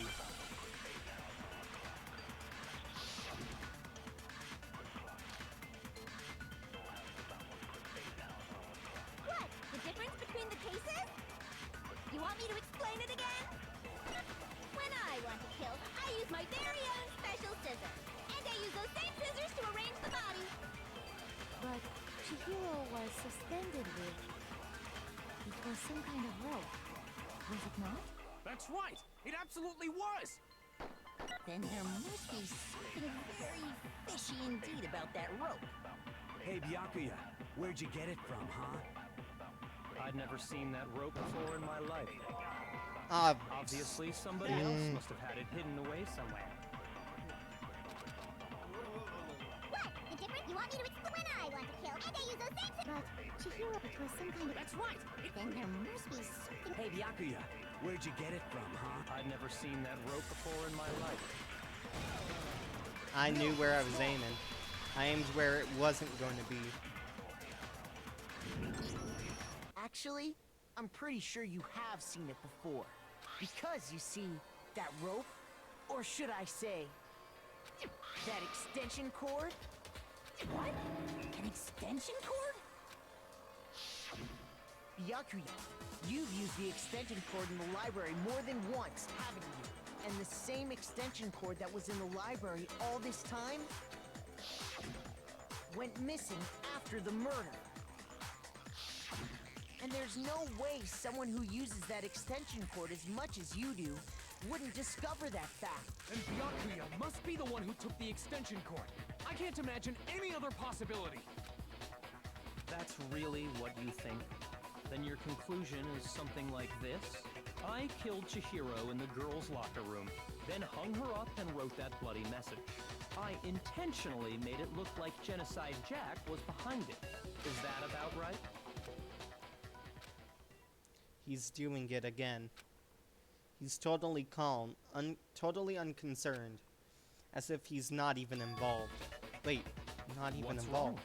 I asked you if you think that's what happened. Hell yes, that's what happened. So that's it, right? Byakuya's the killer. I don't disagree with not disagreeing. He kept calling this a game, right? So he'd be totally willing to do something like this to win. Sorry, but could we hold on just a second?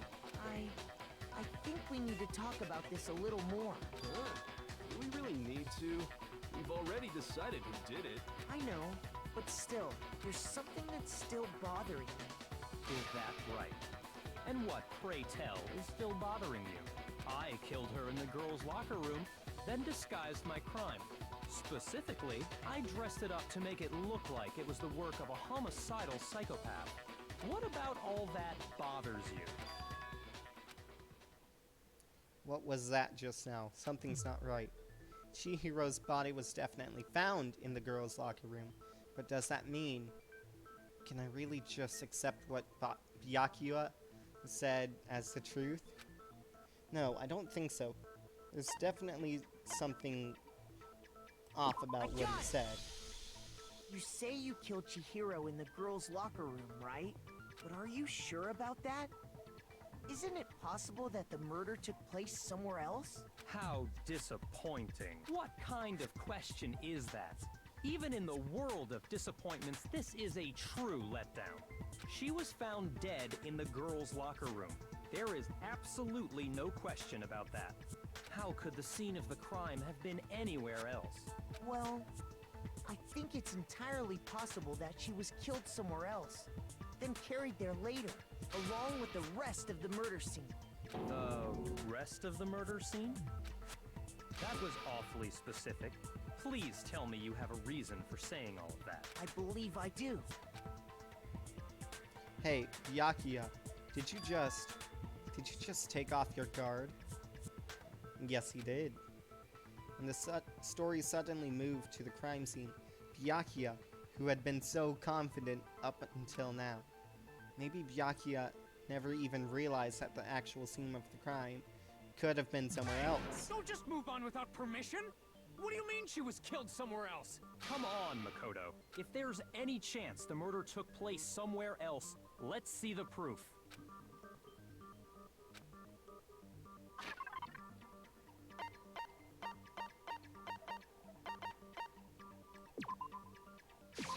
I got it! The proof that she was killed somewhere else is the poster that's hanging in each locker room. Your proof is some posters? The poster in the girls' locker room was a picture of a big-boobed supermodel. But don't you think that's kind of strange? Why would the girls' locker room have a poster like that? I bet those massive jugs of hers were totally fake! Meanwhile, the boys' locker room had a poster of the super popular boy band Tornado. Again, that doesn't really seem to belong in a boy's locker. So you're saying that maybe the posters were switched? And there's one other thing I noticed about the locker rooms. You know what I'm talking about, right, Sakura? You're referring to my protein coffee, aren't you? Protein coffee? While I was in the girls' locker room earlier, I spilled some protein coffee on the carpet. But I noticed that after the murder, the stain had been totally scrubbed away.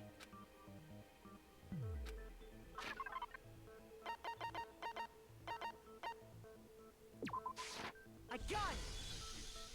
The stain on the girls' locker room carpet wasn't scrubbed away. In fact, I found it on the boys' locker room carpet. That's definitely the stain from my protein coffee. Then, does that mean that the carpets were switched too? But why would anyone do that? To move the murder scene from one locker room to the other. It's certainly plausible, don't you think? What? In other words, in order to completely swap the scene of the crime, the blood-stained poster and carpet were moved along with the dead body. By doing this, the killer was able to change the entire room where the murder took place. I can certainly follow your reasoning, but why would the culprit bother doing that? Huh? Why would they go through all that trouble of switching the scene of the crime? Actually, an even bigger question. If the murder did take place in the boys' locker room, then how did Chihiro get in the boys' locker room in the first place? To get into the locker rooms, you have to swipe your e-handbook across the card reader device. But Chihiro's handbook should have only allowed her access to the girls' locker room. She had no way to get into the boys' locker room to begin with. No, she did have a way, and I can tell you what it was. I highly doubt that. Shut up! I'm telling you, I know how she could have done it. Yeah.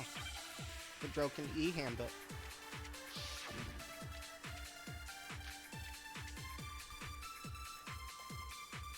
really possible? Could Chihiro really have gotten into the boys' locker room somehow? Ah! I got it! She must have hacked her e-handbook! She was the ultimate programmer, after all. I'm sure that would have been no problem for her. No, I don't think that's it. She used the thing that was in the main hall. Huh? What thing? I'm talking about Leon's handbook, of course. No, that's wrong. No, that was the wrong thing. Yeah, that's right. No, I don't think Chihiro used Leon's handbook. Why not? Because Leon's handbook was broken. Oh yeah, that's right. Oh. Well, then, yeah, I guess that'd be pretty impossible, huh? I am struck silent by how quickly you gave up. Plus, isn't there a regulation against using someone else's handbook? Actually, the rule states that loaning your handbook is prohibited. It says nothing about borrowing one. In other words, you could borrow a dead person's handbook all you want, and you'd be safe. Yup, yup, yup! Hit the nail square on the noggin! Of course, if it were broken, that wouldn't make any sense anyway. So then, she must have hacked hers, like I said. She used her ultimate programmer skills and... Psst! You can't fix an e-handbook! The instant you open one up, a security buzzer starts blaring! So, if she didn't use Leon's handbook, and she didn't modify her own handbook... Maybe Mr. Naegi's initial assumption is just... wrong? It seems like there's no way she could have got into the boys' locker room. Okay then, I vote for Byakuya!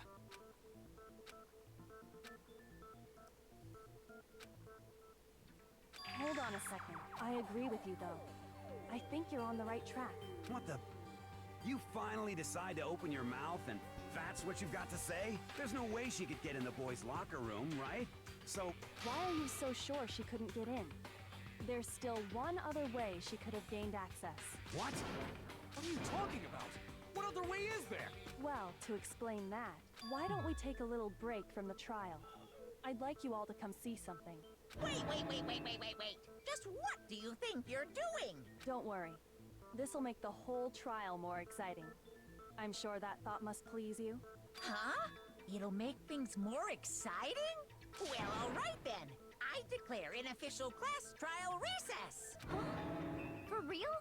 Now then, what is it you want to show us? It better not be boring or I'll be very unhappy! Oh, I have no doubt it'll meet your lofty expectations.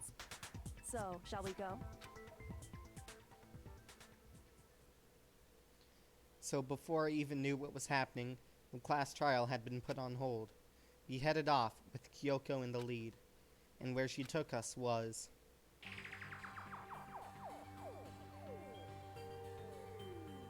The girls' locker room? We've already searched this place top to bottom! What are you trying to pull, Missy?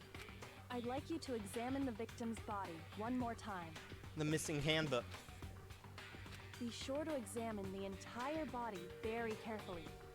Take your time. Examine her carefully? Like, no way! It's probably best if I don't run my hands all over a girl's dead body. It's not that I'm creeped out or anything, it's just based on religious grounds, you know? Very well. I'll do it. But you're a girl. You shouldn't have to touch a dead body. Just let one of the boys do it. No, it's okay. I think Chihiro would rather have a girl examine her. So just leave this to me. Sakura. What is this? Some kind of secret girl-on-girl action? Is that what you two are about? That's not it at all. Stop screwing around. Okay, here I go. I'm sorry, Chihiro. Please excuse the intrusion. Be sure to check her entire body, and I believe we will solve this particular mystery. Her entire body? I know you say that, but... What? This is... What is this... What is it? Not possible. It's not possible. This girl is Is what? a boy. Ah, I see. So she was actually a he. Interesting. Thank you for confirming this fact. What? You're joking, right? I wouldn't joke about this. Then it's really true? Chihiro was a guy? Oh, what? You guys didn't know? Heck, I knew that right off the bat. Chihiro Fujisaki was totally a guy. He was a cross-dresser? Oh, I'm really on fire! I wish I had killed him! So that's what Kyoko wanted to show everyone, huh? Interesting. Yes, that certainly does make things much more exciting. Now let's ride this wave of excitement back to the courtroom and get back to the trial. That changes a lot of stuff, huh? That does. Ahem. I do apologize for keeping you waiting. Now then, let's resume the class trial. We've all just learned of the shocking revelation that Chihiro was actually a boy. Yes, well, I don't know his reason for hiding it, but the fact is, Chihiro was not a girl, but a boy. To think that Chihiro was actually a guy. Thought had never even crossed my And mind. because the victim was male, he would have had no problem gaining access to the boys' locker room. Assuming his handbook did, in fact, list his gender as male, then yes, that would be true. Of course his handbook said he was a boy. He dressed like a girl, but he was a boy through and through. So then, there should be no issue with Makoto's initial assertion. The victim was killed in the boys' locker room, and was then later moved to the girls' locker room. And the killer could have easily used Sayaka or Junko's handbook to get into the girls' locker room. So Chihiro really was killed in the boys' locker room? I still don't understand the motive for moving the body, but yes, that does seem plausible. So that's why Chihiro didn't work out with the two of them. Well, I must admit, I did find it rather odd. I knew he felt a little off. There was a certain incongruity to his female body. This is the most titillating situation! So now everything has been connected. All the mysteries have finally become clear. Okay, well, connected or clear or whatever, we still think you're the killer, remember? Very interesting. This has become very interesting indeed. He's off in his own little world. What about you, Makoto? After everything we've learned, do you still think Byakuya's the killer? Well, without a doubt, Byakuya is the one that made Chihiro's death look like Genocide Jack did it. But I think he might not actually be the killer after all. What? But aren't you the one who accused him in the first place? He just seems to be too easygoing about all this. Like he's enjoying us solving the mystery. The way he's acting, it makes it seem like it doesn't have anything to do with him. And you think that might be because it doesn't have anything to do with him? Plus, the evidence he left behind was a little too... how can I put it? Overt. He consciously chose to use the extension cord, knowing it could connect him to the murder. At least, that's how I see it. And Byakuya, when you found out the murder took place in the boys' locker room, it seemed to rattle you. And then again, when you found out Chihiro was actually a guy, if you really were the killer, that stuff wouldn't have had any effect on you. So that's your thinking, huh? Well, it bothers me that you don't have more concrete reasons, but it's fine.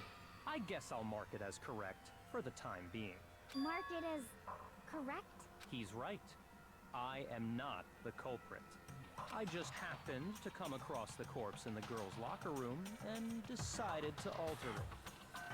Are you fucking with us right now? No, I am not effing with you right now. I'm telling you the truth. Well, I find it very hard to believe. Go ahead. Find it very hard to believe.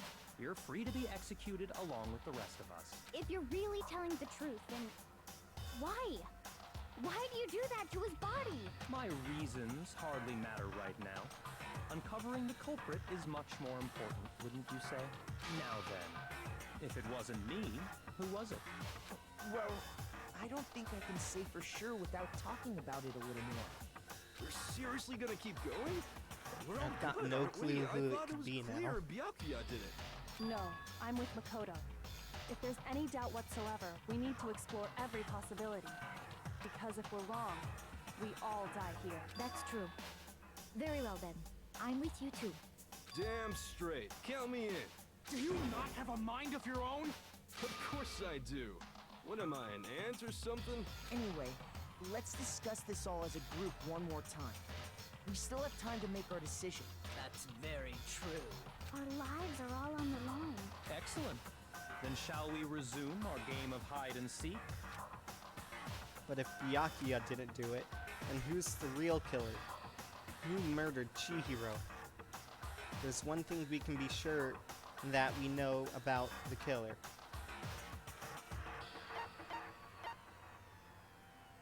I got it! The killer has to be male.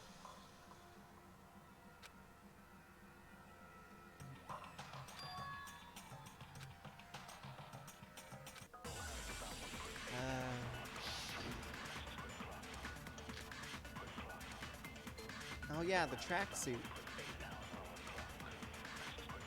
Isn't there a single clue that might lead us to who did it? Well, clues are one thing, but did nobody get a look at the killer? I'm sure if someone saw the killer, they would have said something by now. Perhaps someone saw the victim at some point. Even that might be enough for now. Yeah. All we need right now is any kind of new info. It's Ah. over. It's all over. I You wanna clicked know who too saw the early. It was victim? too late. The killer. And only the killer. Oh no. That was it. That was it. I got saved by the white noise. I believe someone else did see the victim before he was murdered. What do you Oh, think, that white Celeste? noise saved me. Now that you mention it, yes, I did see him. Really? Oh, but I suppose only Makoto knows about this. The rest of you had no idea, did you? That is why you're all making such ugly noises. Whatever! Just hurry up and tell us! It was last night, right before nighttime. I saw Chihiro in the dormitory warehouse. I saw him stuffing a track jacket into a duffel bag. And then, I assume, he headed off to exercise. A track jacket and a duffel bag?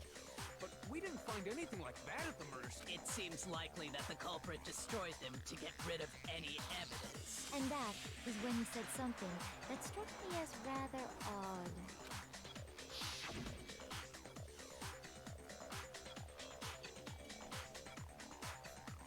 These flies are annoying. Chihiro told me he was in a hurry. But why would he be in a hurry? Only if someone were waiting for him, I should think. So, Mr. Fujisaki was on his way to meet with someone, and then they were going to work out together? But Hina and I had invited him to exercise with us plenty of times, and he always declined. Probably because he was afraid you'd find out the secret he was hiding, right? Which means that conversely, he must have trusted whoever he was meeting with very much. Enough so that he was willing to risk his secret being revealed. Ooh, what a marvelous friendship! The point is, whoever he met up with is the culprit, right? So we just gotta figure out who it was. But knowing what we know, I can't even guess. No, you already have what you need to make the connection. Huh? You know who the killer is. Seriously? Who is it? Think back to the track jacket and duffel bag the killer disposed of. Focus on the details of these items, and it should become obvious who was waiting for him. Are you sure about that? You really think we can figure out who did it based on two pieces of evidence that we don't have? What? You want to track down some fingerprints or something? Even if we had the equipment for that, we wouldn't know how to use it. As was noted, the evidence is already gone. There's nothing to get fingerprints from. Maybe, but we can make certain inferences if we just take the time to talk it out. Easy for you to say, but fine. Celeste, did you notice anything special about the bag or jacket? The bag was just a normal duffel bag from the warehouse. All the bags in there are the same, so I can't imagine what would make that one special. Well, if I remember right, there was a decent variety of tracksuits to choose from. Do you think there might be some connection between the culprit and Chihiro's jacket? Perhaps. Let's explore that and talk a bit more about the jacket he took. Does Chihiro's track jacket really hold the clue about the killer? Somehow, it's really hard to believe.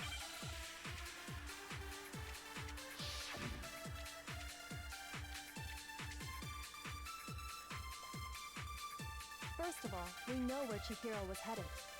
He was on his way to go exercise. So next we have to ask, why did he choose the specific tracksuit that he did? What do you mean, the specific tracksuit? I got it! He picked that tracksuit because it matched the one the culprit was wearing. So, what you're saying is, the killer was wearing the same blue tracksuit as him? My tracksuit is black. I don't even have a tracksuit. Cause exercising sucks. I have a white tracksuit personally. I got it from the warehouse, if you must know. Did any of that really help us get any closer to figuring out who the culprit is? No way. Not a chance. You heard him, right? What he just said without even realizing it? Oh, I know.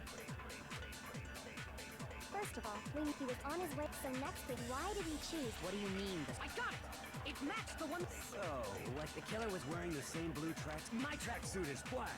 I don't even because exercising. I have a white tracksuit personally. No.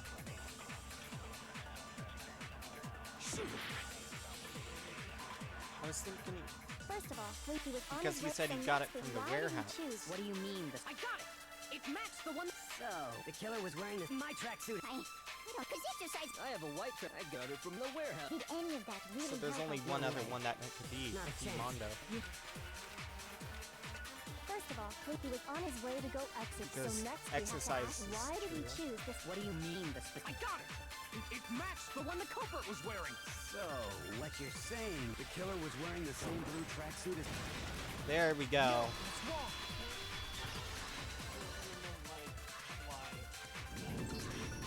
Hold on a second, Mondo. What did you just say? Huh? What'd I say? When Celeste testified a few minutes ago, she said...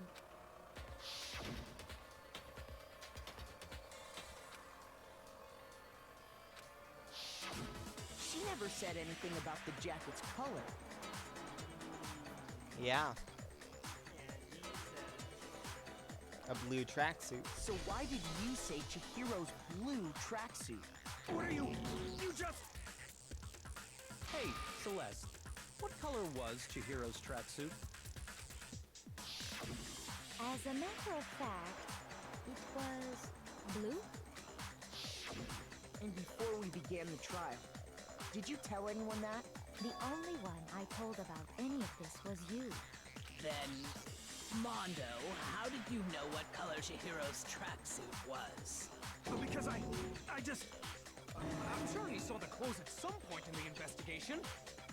No, that can't be it. The bag and clothes were surely disposed of by the time we began our investigation.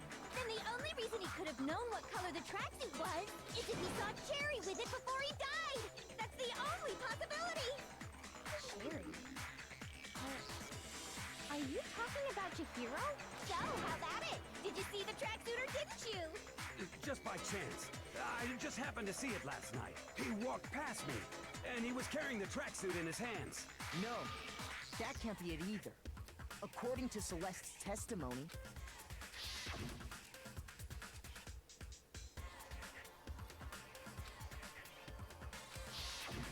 when Celeste noticed it, Chihiro made a point of making sure the jacket was completely in the bag. If you just ran into him briefly, you couldn't possibly have seen what color the tracksuit was.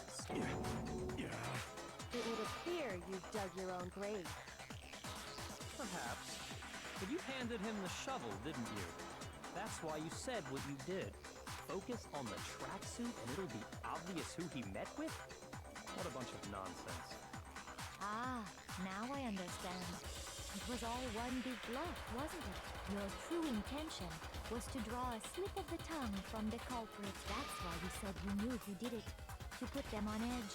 That's right. However, Mondo was my target all along. I had my suspicions about him from the very beginning. But why? What made you so suspicious? That's a good question. Because I There was a certain turning point that tipped me off. Maybe you didn't notice it, Mondo, but you tend to refer to men and women differently. You only call guys dude. For girls, it's chick. And after he was killed, you happened to refer to him as dude. Once I picked up on that, it occurred to me that Mondo knew something we didn't. You noticed such a tiny detail? Are you a witch? She's a witch! You're positively frightful! No, I'm not the frightful one. Not nearly as frightful as someone capable of murdering a friend. Mondo, was it really you?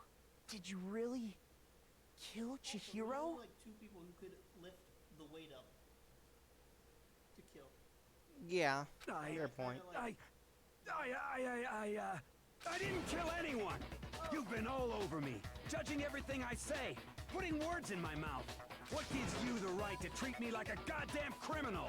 Yeah, he would never do something like that. This is a false accusation. Shut it. It's true. My reasoning on that is pretty shaky. That was fast. Well, this does present us with a problem. It seems we are all out of leads. My time has nearly come. That's what my little ghost friend is telling me. Oh yeah, that reminds me. Hifumi, weren't you telling me you found some evidence? Really? What kind of evidence? Actually, now that I'm thinking about it here calmly, it might not be all that relevant.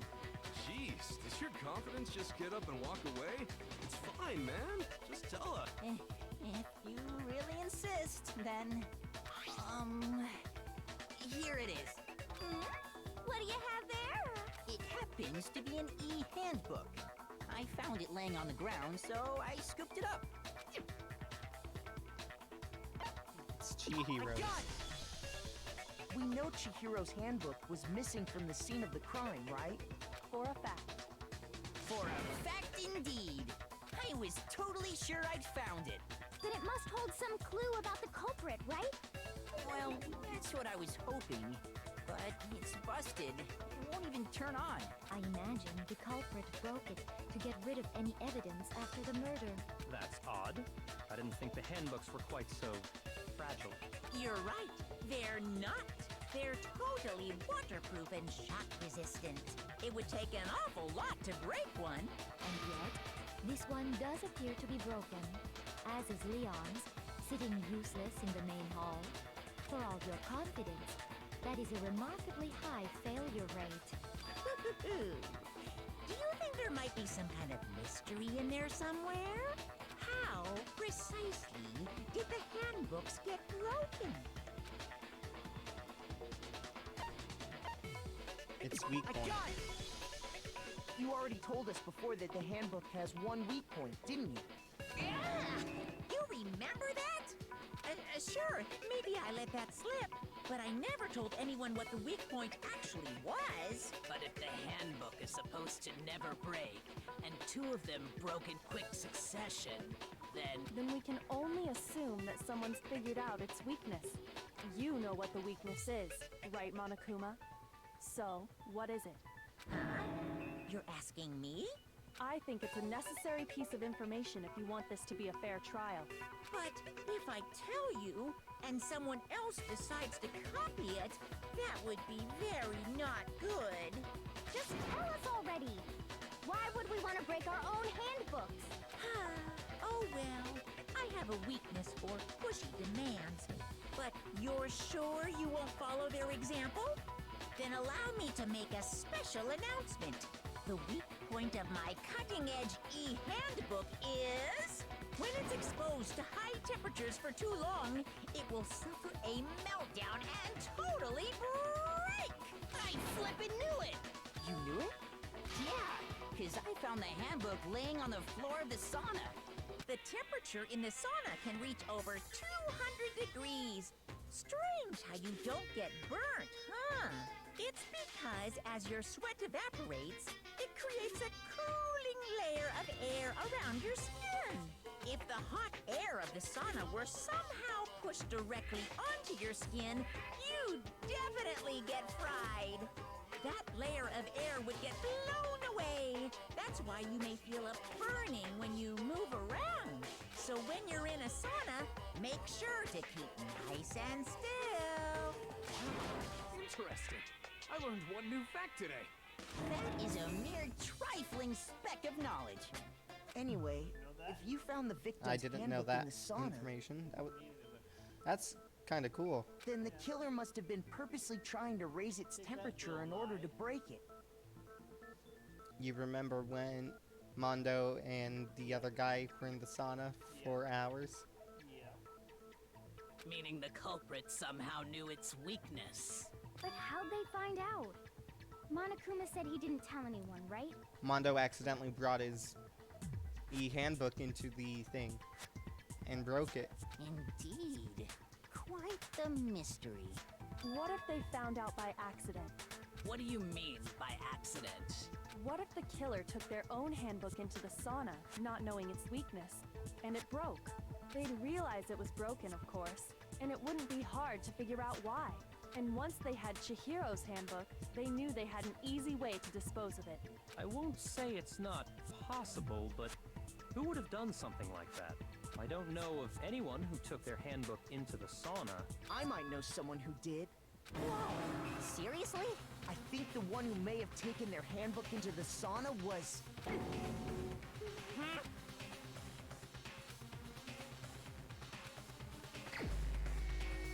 It's Mondo.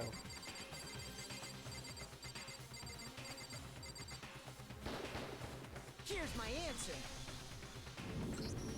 Mondo, your handbook got broken in the sauna, didn't it? What? Why? Why do you keep accusing him? Mondo and Taka had an endurance contest in the sauna not too long ago, remember? And for the contest, Mondo just so happened to keep his school uniform on. But little did he realize, he'd also left his handbook in one of his uniform pockets.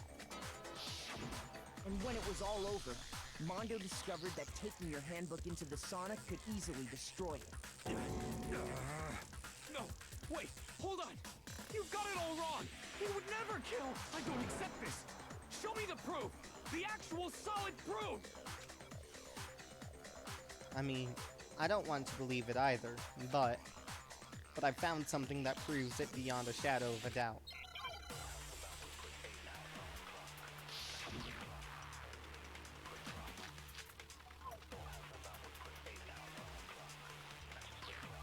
Let's test Makoto's assertion. If what he says is correct, then Mondo, you broke your own handbook. In other words, if Mondo's handbook is actually broken, then that proves that what Makoto said is right. Well, my goddamn handbook works just fine. See? Look! Makoto was wrong after all. Mondo wouldn't hurt a fly.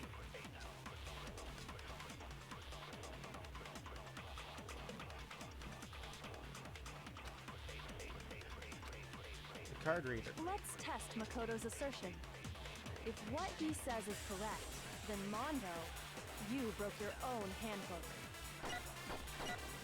In other words, if Mondo's handbook is actually broken, then that proves that what Makoto said is right. Well, my goddamn handbook works just fine. See? Look! Makoto was wrong after all. Mondo wouldn't hurt a fly. No, I'm pretty sure that's the one. Let's test if what he said you broke your own. In other words, if then that proves... Well, my goddamn handbook works just fine. Ah! See? Makoto was wrong. Mondo wouldn't hurt a fly. I know what side I need to shoot up Let's the letter. test I if what he need said to you shoot broke the your right own. In side other of the words, phrase. if then that proves. Well, my goddamn handbook works just fine. No, that is wrong. Shoot. Wrong bullet. Let's test Makoto's assertion.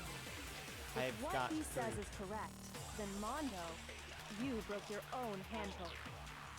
In other words, if then that proves. Well, my goddamn handbook works just fine. Oh! Yeah, he could have switched out Leon's in his handbook. Mondo, the handbook you have right now, is it really yours? The fuck is that supposed to mean? The broken handbook that was in the main hall, isn't that one actually yours? What the heck are you talking about? What I mean is, I think Mondo swapped his handbook out for one that actually works. I think he took Leon's handbook and replaced it with his own. After all, Monokuma said himself that Leon's handbook never should have broken. That's right! The punishment it suffered wasn't nearly enough to destroy it. So then, the broken handbook in the main hall is actually Mondo's, which would mean that the handbook Mondo has right now is actually Leon's, yes? But doesn't that violate the school regulation that says loaning out your handbook is You can't prohibited? loan it if you're dead. Well, here's how I look at it. There is a rule about loaning your handbook to another student, but if they're dead, they're not a student. It's kind of a gray area, I admit. But no worries. If anything, it just makes things more interesting. As such, I decree that exchanging handbooks with a corpse is not a violation of the rules. Well, Mondo, if I'm wrong about this, you're welcome to say so. I'm happy to admit I made a mistake, but... Son of a bitch. What's wrong, bro? Come on, tell him he's wrong. You are wrong. You have to be wrong. Everything you just said is wrong. You made it all up. Okay, then why don't we look back on this case one more time, from the beginning? That way, everything will become clear, and we'll all see if I was right or wrong.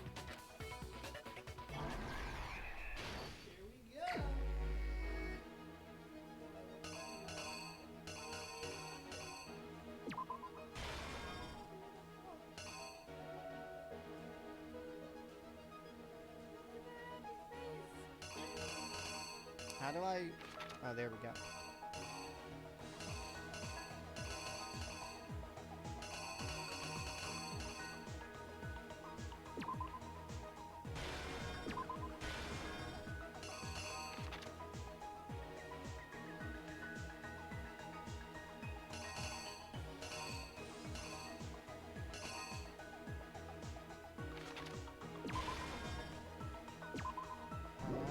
I think that one goes there.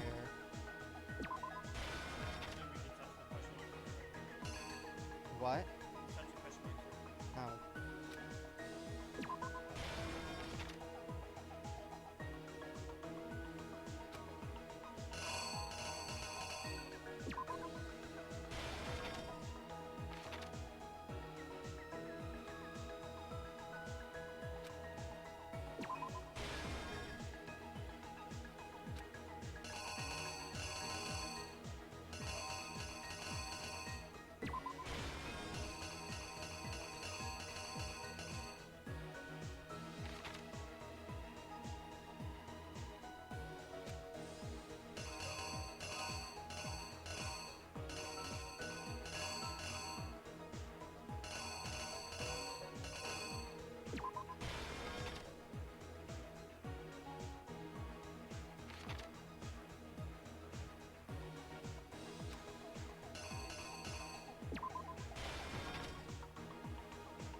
The killer is you! First, let's take a look back to before the incident. Last night, Celeste saw Chihiro in the warehouse, correct? At the time, she was apparently stuffing something into a duffel bag. That something was a blue tracksuit. You can confirm this, right, Celeste?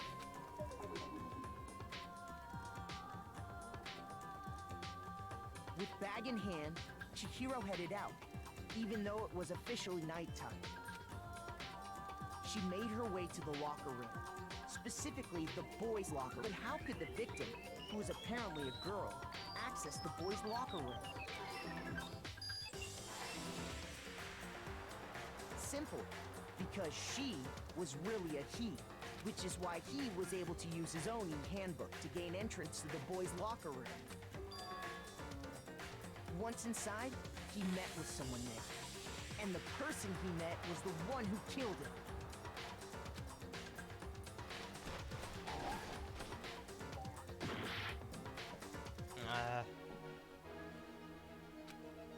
That was the weapon. Oh. There were two with Here's exactly the what happened. dumbbell. Once inside, he met with someone there, and the person he met was the one who killed him. It seems likely that the killer grabbed the nearby dumbbell, approached the unsuspecting Chihiro, and attacked him. And that's where the bloodstains on the poster and carpeting in the boys' locker room came from.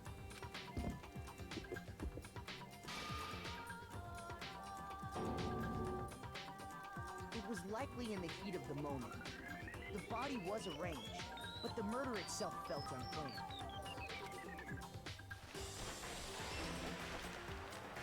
Which is why the killer hurried to try and hide the act. First, pulling up the bloodstained carpet, then removing the bloody poster, and finally carrying the corpse into the girls' locker room. A girl's handbook was necessary to get into the locker room, of course, but this alone doesn't prove that the killer was necessarily a girl. After all, Sayaka and Junko's handbooks had been placed in the main hall. Using one of those, a boy could get into the girls' locker room I without feel like much that's out problem. of place now. Yeah.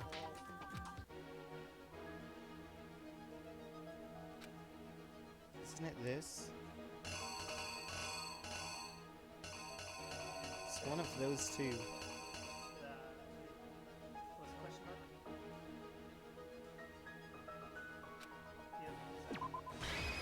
Here's exactly what happened. After all, Sayaka and Junko's handbooks had been placed in the main hall. Using one of those, a boy could get into the girls' locker room without much problem. And that's exactly how the killer did it. With the carpet and the poster they brought with them, they got to work. They changed the layout of the boys' and girls' locker room in what you might call a crime scene switch. That could have been the end of things, but no. Byakuya discovered the body and decided to intervene in the situation, making things even more complicated. Yeah. So, after stumbling on the crime scene, he went and grabbed the extension cord from the library, and then he got to work. He used the cord to string up Chihiro's lifeless body.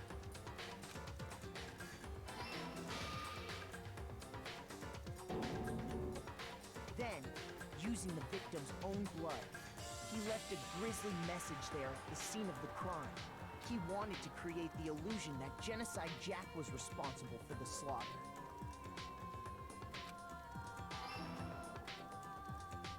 And around the same time that Byakuya was putting together this facade, the killer, having already disposed of Chihiro's bag and other belongings, arrived at the sauna. There, they planned to destroy the last piece of evidence, Chihiro's handbook.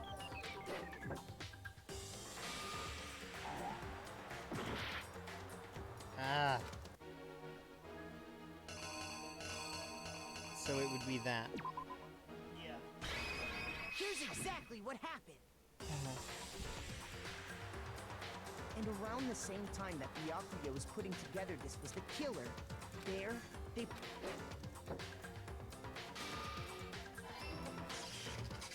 And just as the killer expected, the steam sauna was enough to ruin the electronic gadget. Somehow, the killer knew that the handbook couldn't stand up to the heat of the sauna. And the reason they knew that is because the sauna had already wrecked their own handbook. And that's how it all played out. Isn't that right, Mondo Arata?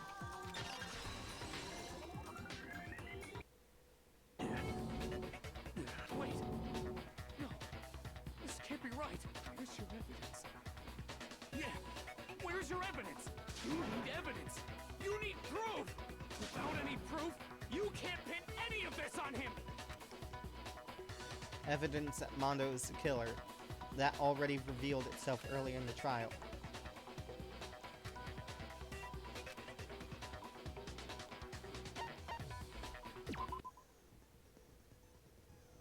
Fever time and nega time. What?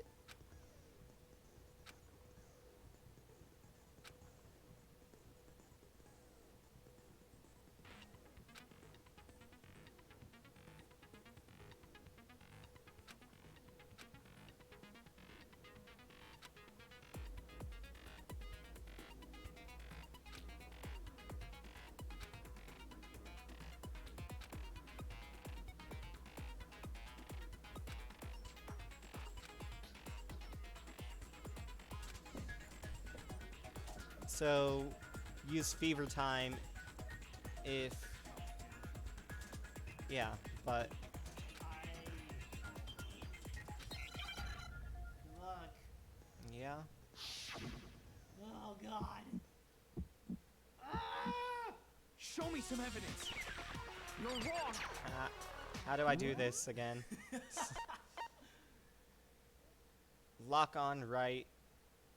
No. And fire left. I won't listen. I refute you. False. Show me some evidence.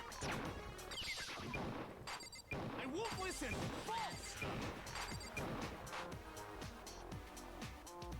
I refuse to vote. Show me some evidence. You're wrong. I won't listen. I refute you. False. Show me some evidence. I won't listen. False. You're corrupt. Oh, oh God. Show me some evidence. This should prove it.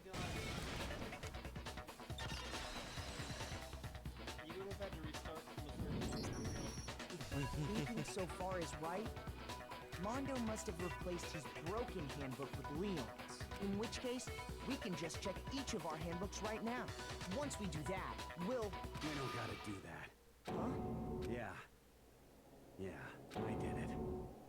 I killed him.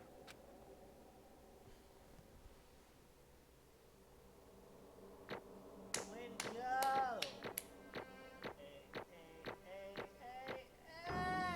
Yeah! Nice, you got 82! Bro, what are you saying? I got no choice, man. After hearing all that, I gotta just... give up. Go ahead, Monokuma. Get it over with. Ask for the goddamn verdict. Roger that.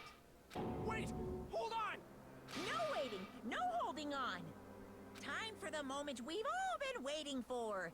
Grab your lever and give it a yank! Who will you elect as the Blackened this time around? Will you make the right choice or the dreadfully wrong one? What's it gonna be? What's it gonna be?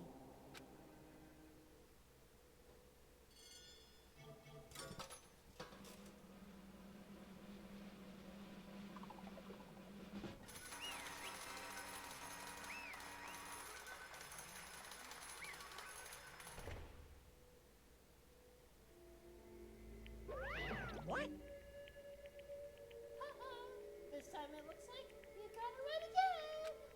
Yes, it is so. The black and killed Chihiro Fujisaki was... Manuwara! In case you're wondering, the vote was not unanimous. Kiyotaka chose the wrong answer.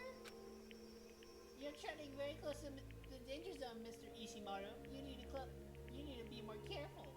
I refuse to believe it. There's no way you would kill someone. Sorry. What is this? Why are you apologizing? Why? Why? Why did you do it? Now then.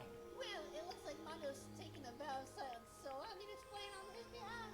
Actually... The story of this murder this time is a sad story of two men. Oh, but for anyone who doesn't really want to hear it, you can just hit the control key. I want to hear it. Anyway, there was once a young boy, and his name was Chihiro Fujisaki. He had an extreme inferiority complex regarding his own lack of strength. You're so weak, even though you're a boy. He'd hear things like that as long as he could remember, and he couldn't overcome his weakness. On the contrary, he tried to hide and bury himself further into that weakness, to take on the fragile form of a petite young girl. He had chosen that as his way out. Now nobody will be able to say anything about even though you're a boy. But no matter how tightly he wrapped himself up in that shell, the inferiority complex had already taken root deep inside of him. As it turned out, the shell was completely empty. The complex didn't disappear. Instead, it only grew stronger and stronger.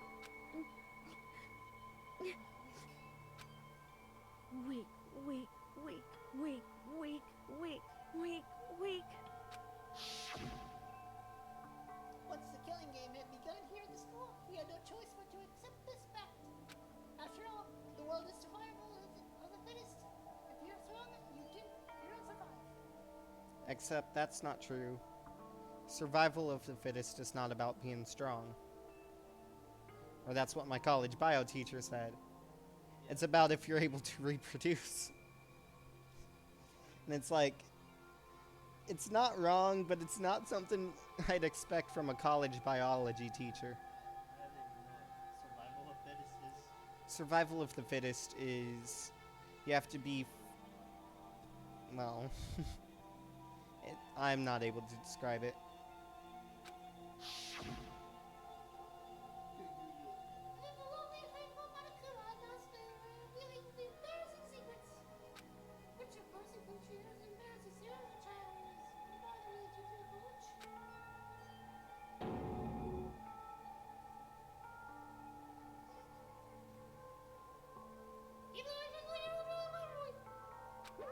Hey, And that was something Chihiro couldn't let anyone find out, no matter the cost. In those of it would be the hard shell crack beyond falling.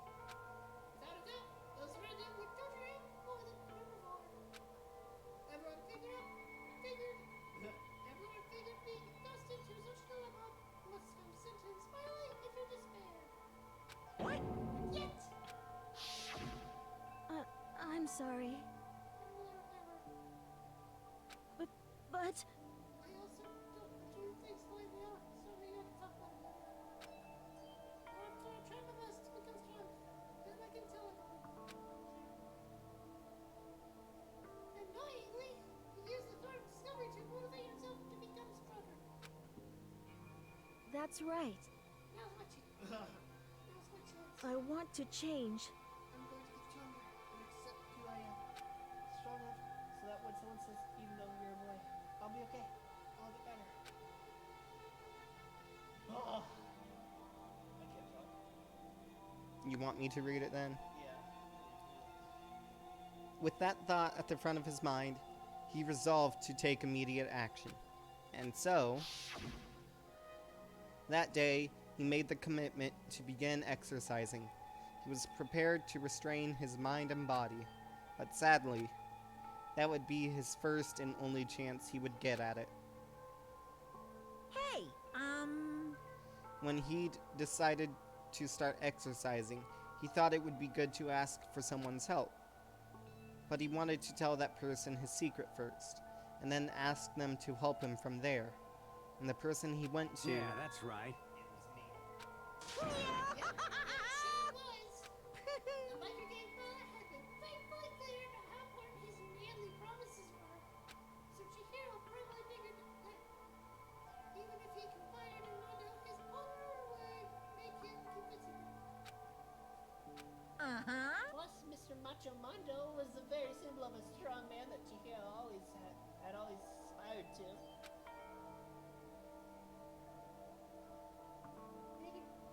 Maybe talking to Mondo about it will help give me some courage. So he went and I think that's supposed to be Monokuma. So he went to Macho to help him about courage. That was his aspiration. And he thought not only with Mondo's support would he ever be able to come close to that. Correct.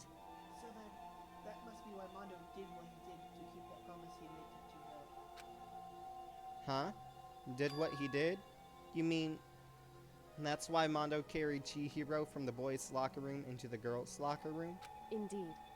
Yes, that's exactly what I mean. Wasn't that to cover up what he'd done? Certainly. That could have been part of it, but I don't think that was the main reason. The real purpose was to keep the promise between men he made to Chihiro.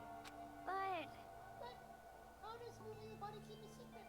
Because Because if everyone knew he'd been killed in the boys' locker room, then everyone would have been arguing about how she got into the boys' locker room, right?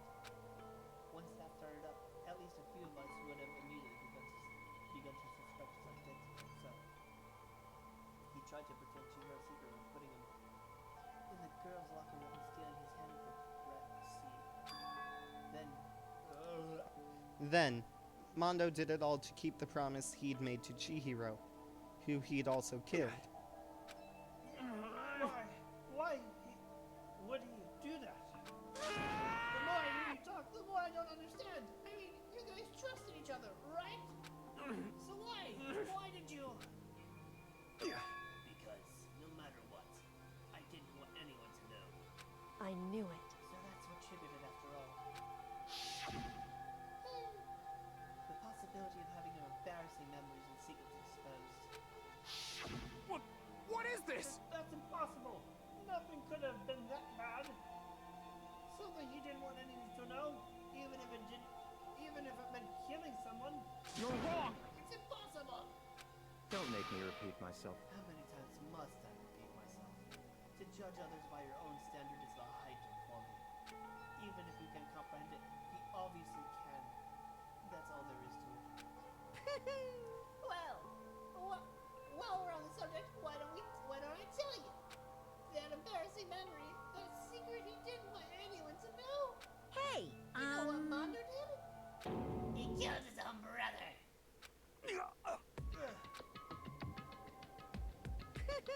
Mondo, the ultimate fight gang leader, makes all the hoodlums and riffraff across the country tremble.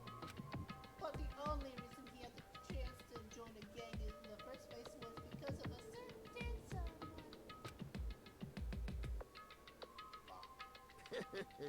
Mondo's older brother's name was Daya Owada.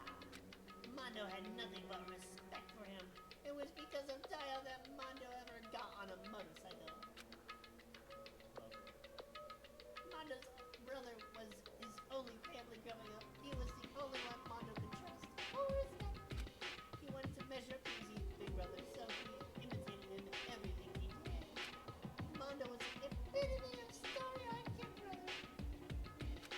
Meanwhile, the charismatic older brother had put together a local mob. And before anyone knew it, they had grown on into the biggest pirate gang in the Daya. The older brother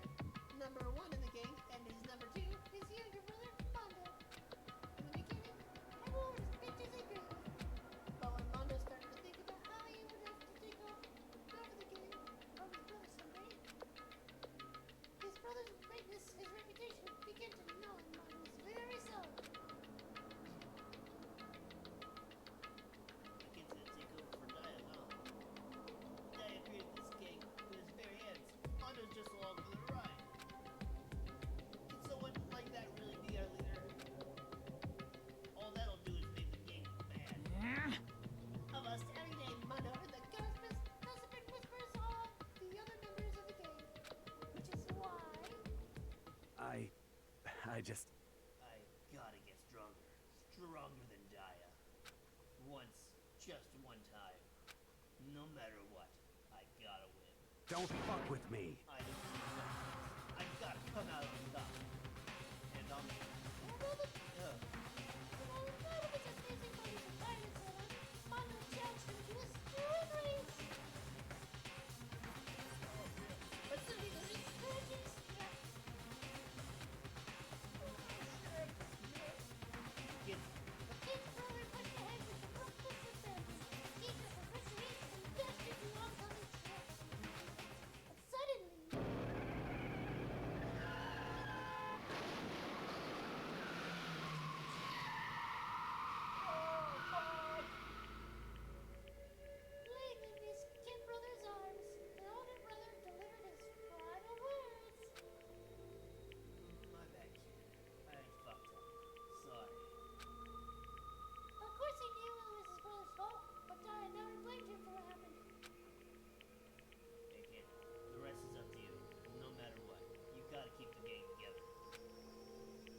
Because it's a team, you and me put together. It's a promise between men. He decided to hide the truth of what happened from everyone else in the gang in order to keep the gang together and keep the promise to his brother. He would never admit to anyone that he was probably consenting because he had to. And as a result, The team was made even stronger under the banner of the kid who was missing his big brother. Daya was gonna lose his kid brother. So he got stupid and got himself killed. That became the explanation of what happened. Mondo's... Mondo lied to teach. He wanted to leave the team so bad. He was going to tell all kinds of lies about it. I just... I'm strong. Yeah. Strong, strong, strong, strong, strong. And yet, as soon as our killing game began, he realized, no matter how tough he pretended to be, he was just another weakling that could die in an instant. Ah. And then the lovely, the hateful Monokuma announced the revealing of the embarrassing secrets. At that point, it was clear I would have no problem shedding light on his secret.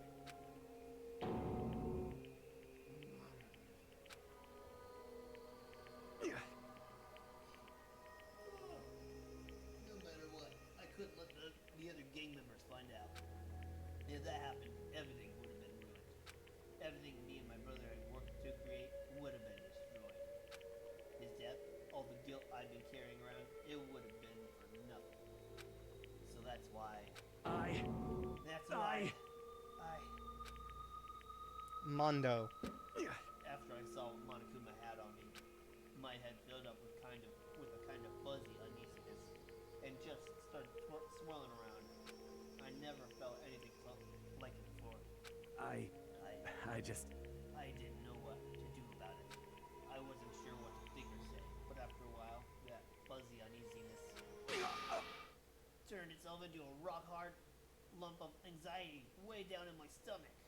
And it was right around then that Chihiro asked me to start working out with him. And right there he told me a secret. Seriously? Jesus. I'm sorry. I'm sorry I lied to you. But why? Why now? Why are you telling me this all of a sudden? Huh? Because I mean, you kept this a secret all this time, right? If anyone found out, you would... But You're right, but... I want to change. I wrap myself in lies. I'm weak. I want to destroy that version of me forever. His words were like a knife in my gut. I felt like he was exposing the lie I had been living myself. I have to change. I don't want to be weak anymore. You're so strong. It can't hurt you, right? Whatever secret Monokuma might tell us. You piece of... So what? You're saying I should just say it? What? You're saying if I really am, What? I should just be able to tell everyone my secret? Huh?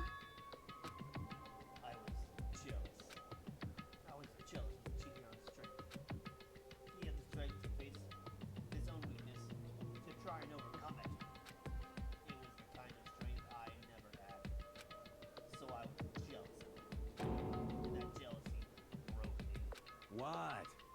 Are you What? making fun of me? I'm strong. Are you fucking with me right now? No! I am not making fun of you. You're really strong, Mondo. I felt like I could hear something starting to creak. Something inside my head. What did he want me to do? What was I supposed to do? What was I supposed to just sit back and let my secret killer go and ruin everything? What's wrong? Damn you! Why did you have to tell me that? Are you trying to rub my failure in my face? I just wanted to. You really admire me.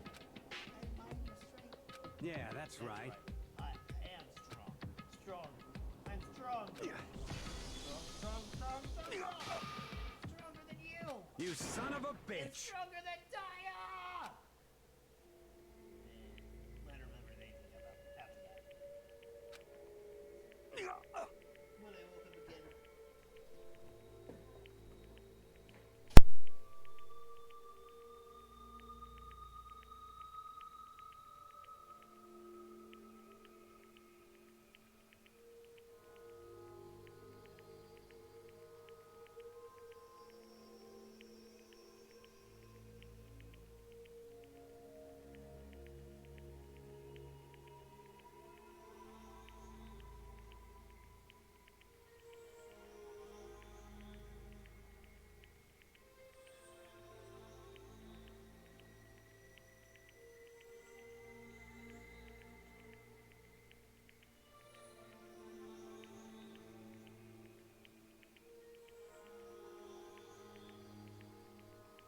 When I woke up again, he was laying on his feet, covered in blood.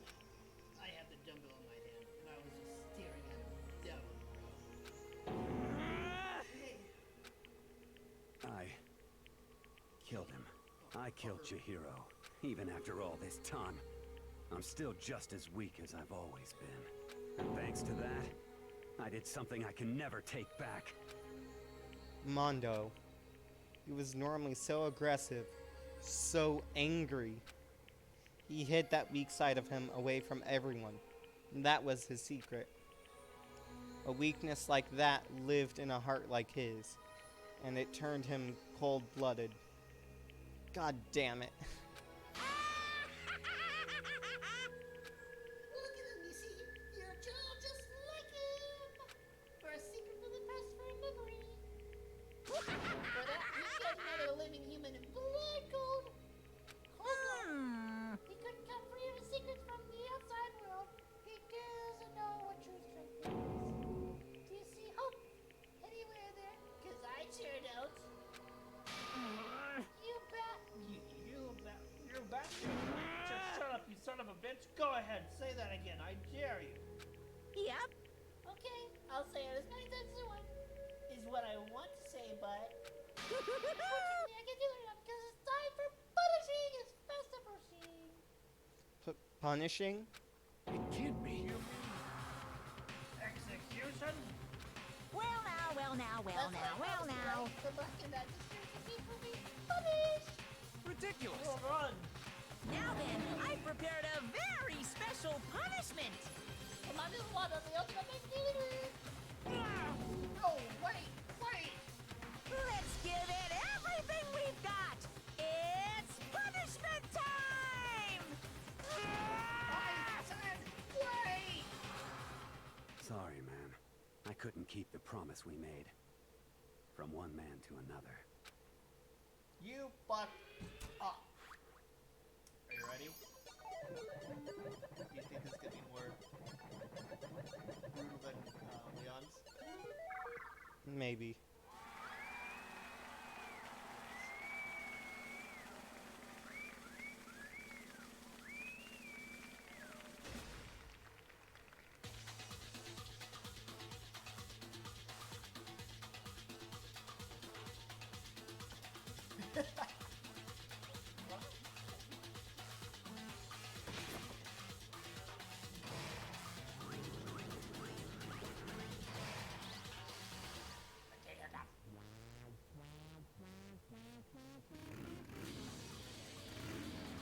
I see what's gonna happen. We're gonna go round and round and round and round and round.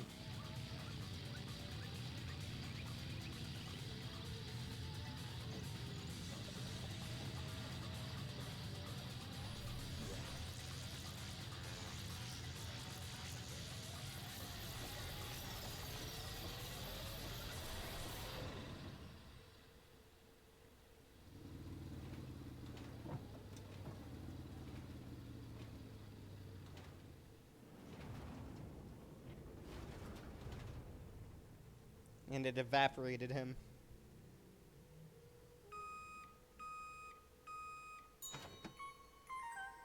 Butter! He's butter! For pancakes! What the fuck? What?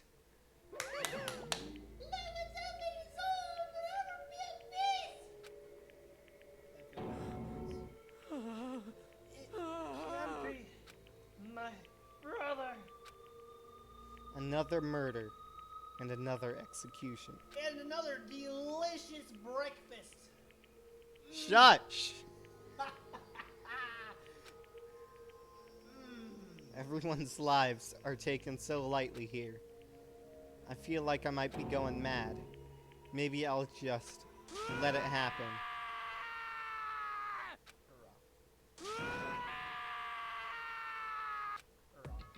As Taka's sad screams invaded our skulls, we were each forced to realize once again. But of course, he had to.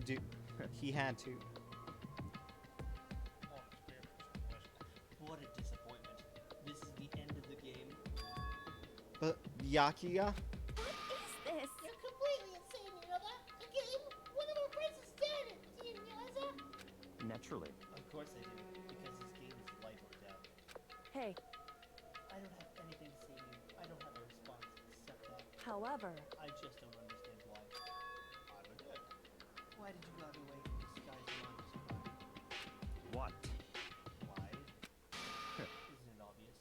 Because it made things more interesting. His voice was calm, emotionless, like the voice of death. It chilled me to the bone. Last night, when the murder took place, I was in the library as usual. Honestly.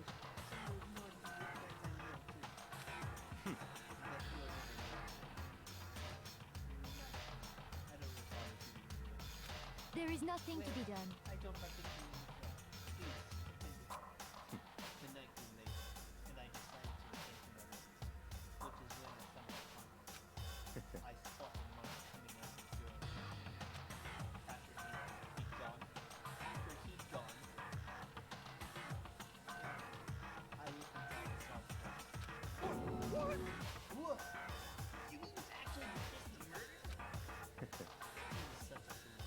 He didn't have the slightest idea what I was doing. Well, So, you're saying you knew who the culprit was from the very beginning? That's right. But if that had been the end, how boring would that have been? I mean, what a waste of time to have the answer revealed right at the beginning. Which is why I decided to lend a little helping hand and extend the gameplay by 1.5 hours. Yeah, continue reading. I thought this would lighten up. You did all that to liven things up? I see. So, after hearing about Suicide Jack's football, I decided to use it. Changing up, creating a fake murder scene. But damn man, if we had to figure out who really done it, you would have been dead too, right? Well, obviously, I would have revealed the truth before it reached that point. Of course. Byakuya turned and looked me in the eye. I could feel his sharp eyes piercing into me. Thanks to a certain remarkable someone. It never did. And I was able to perform an interesting experiment. Interesting. Shut up. Once I do decide to become blackened, I now know who I'll have to watch out for. Correct. So that is your reason. Are you... Oh, yeah. Shut up! Ah! Are you satisfied? Are you Indeed. satisfied to steal my lines? Yes, we're done listening to your story. Moving on. Hey, There's something I'd like to ask Monokuma. What's this? Oh, I'm up next. You like to perform these elaborate executions each time, correct? My question is, why? Do you like them? But you know, this experiment, this punishment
all riled up. Ooh, so cool. It's like you're the main character of a video game or something. No trash talk for you. I swear, whatever it is, I will kill you. Jumper, jumper, sounds like so easy.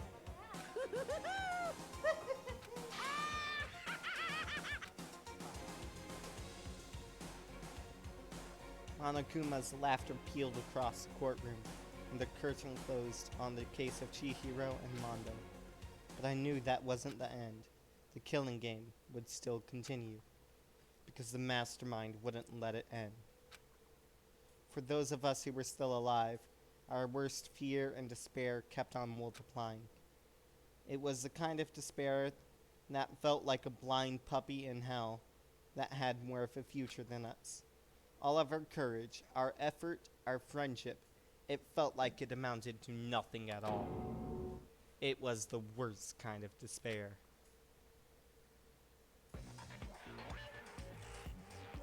Well, anyway, like I was saying, this is a pretty good spot. Yeah, a really good spot. Anyway, isn't it amazing how that girl went and killed someone before things even had a chance to get boring? Once things really get moving, it'll be like a roller coaster. There won't be any stop. Fear and despair charge forward at a speed nothing can hope to match. But I must admit, I'm disappointed. I went to all the pain and effort of making you part of the group, and you couldn't play your part. You do remember you were supposed to make the first move, right? Well, no biggie. Nothing we can do about it now. So just do your best to make things more exciting from now on, okay? After all, that's what everyone wants to see.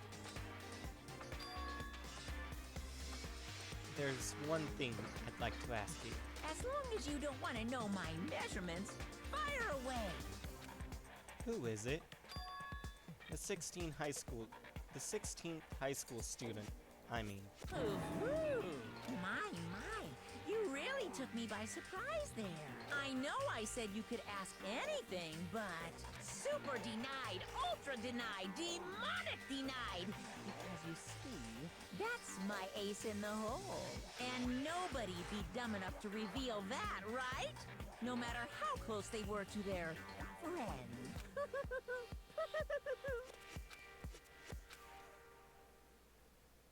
Who do you think that is? I'm thinking it was probably Toko and, Genocide Jill. Jim? Jill. Oh, I thought you said Jim. I said Jill. I thought you said Jim. Genocide Jim. Because they said you were supposed to make the first move. It just makes me think that.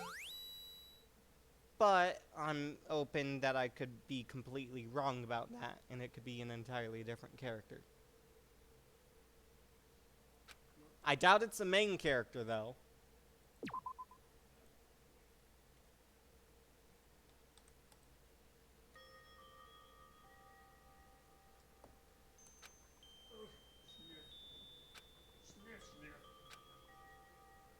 Fan service! I know I shouldn't cry, but I've had enough. I can't take it anymore. Getting out of here anytime soon. It's impossible. She looks cool when her hair is down. I can't let myself think about Yeah? how much I want to get out of here. If I keep thinking like that, I might decide to.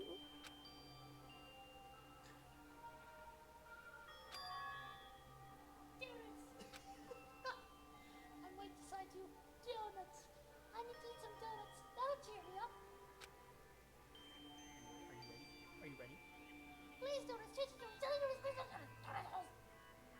Okay. Wait, what was that? Malasadas. What are, hold on. Malasala? How do you spell it? Malasadas. Ew! What? They look like potatoes! They do. They look like potatoes you put, like, crack on. Ew! Please forgive me for breaking the nighttime rule. But right now, for me, donuts are absolutely necessary.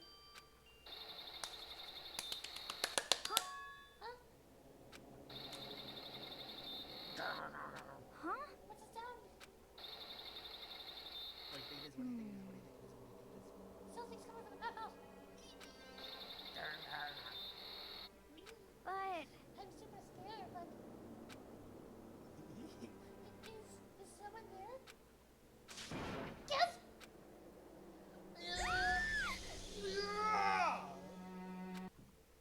You see it? I did, but I've got no clue what it could be. It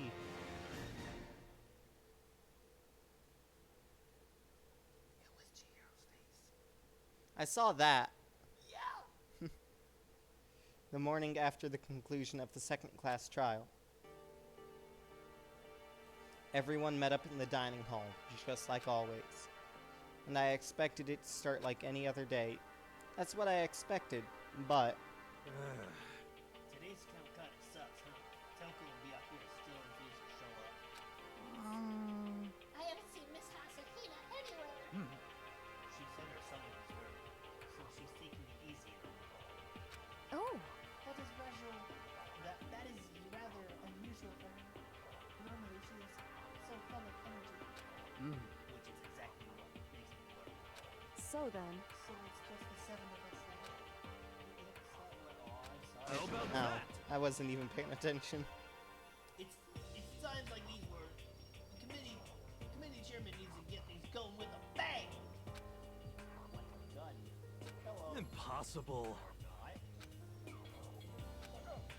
Taka hasn't said a word since everything that happened yesterday. One look at his face showed he hadn't slept a wink last night. It must be because of Mondo. Why?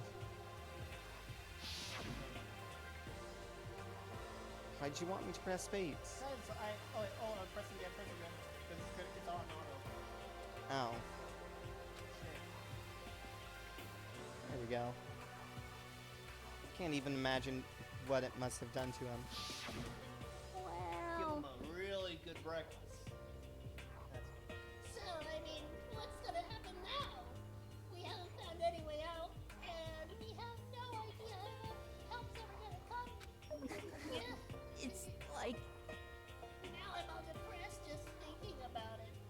We simply have to make the best of this. Do our best to get along and make everything peace. Forget the outside world, and accept this new life. That's what we have to do. What? To live here forever? well, Chihiro's dead. I don't want to live anymore. No. Here we have every inconvenience with our own place. All we need is safety. Home to that, to salvage. In fact, with this, what is it about the outside world that we long for? is that okay? Competition, discrimination, victimization, and violence. As society grows, so does its preservation. In which case, our current situation is... Demon Angel, pretty fucking princess! Huh? here we go. Lady, the drill shop owner, the bunny-haired Amazon scarecrow dog boy rope against the Galactic King. And, what I mean is, there's no duty here. There is nothing to be done. Mastermind puts such base desire to their advantage, bending you to their will. You know? Okay, well, anyway, since talk is like cat talk, as the oldest one here, I'm officially stepping up to take the lead. So, we're all gonna work together and spend the rest of the day searching the school. Searching? I'm right, Well, I right? mean, since the class trial is over and all, Perhaps. there should be new places for us to investigate. Yeah, that's the ticket. Maybe we'll find some kind of clue this time. Well then. And since we're done eating, let's split up and begin with the manga. Do you have any? I misclicked. There will be a discovery waiting for us which may further enrich our life here. No, the court is still for clearance. And just as we were starting to come together, she barged in and ruined the You conversation. called for me, so I appeared. Genocide! What? Nobody called for you. How come it's Genocide Joe, not Toko? Yes! God, this place is amazing! Finally, a place I can just be my murderous self! Which is why I decided to stop holding back and spread my wings! No matter plus,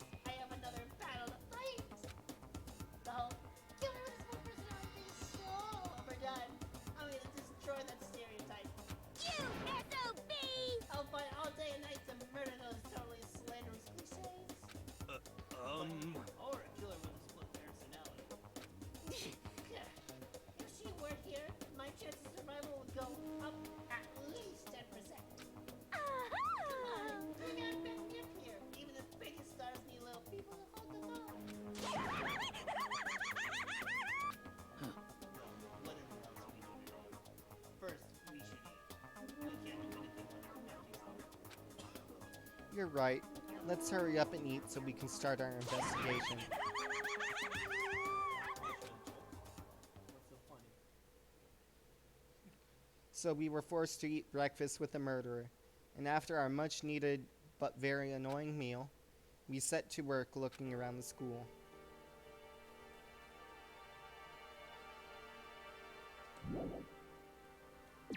I want to check out the bath, because that wasn't that where she was?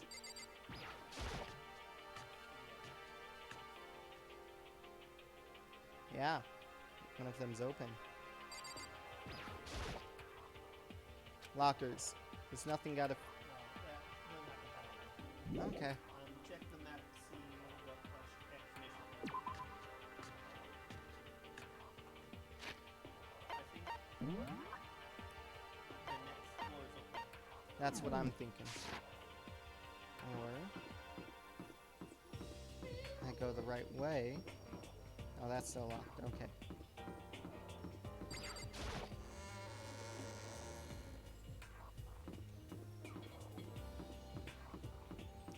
Pretty sure right with it being the next floor.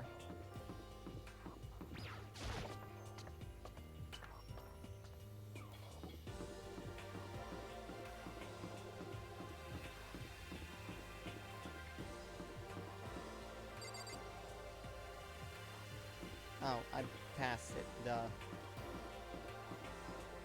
It's this way. Yeah. Do we want to explore the next floor or end it here? Explore a little bit more. Okay. Make some progress for next time. Because time we have. The third floor of Hope's Peak Academy. I wonder what we're gonna find this time. What's up here? God, this chapter. So there's these down here. Yeah, I figured, because they're regular classmates. A rec room.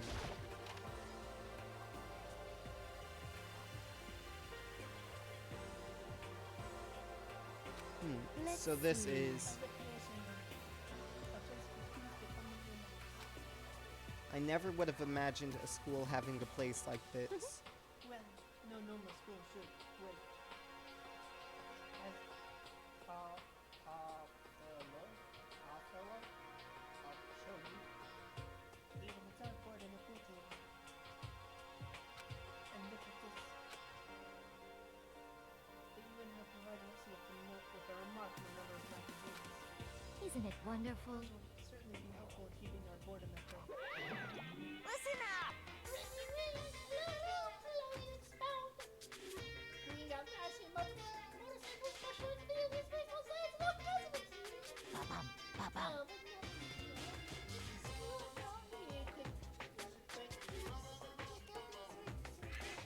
So then, Too bad.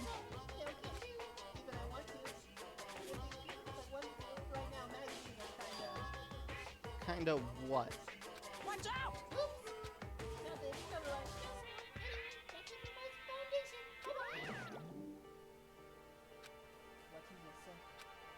I know, right? It bothers me most too. unfortunate. It would be much nicer if you could add some neat issues onto the live, not just a book. Really?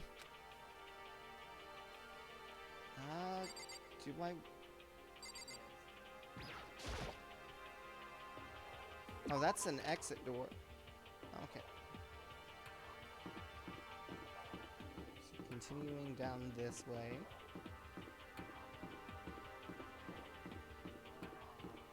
Art. Might as well check out all the new rooms.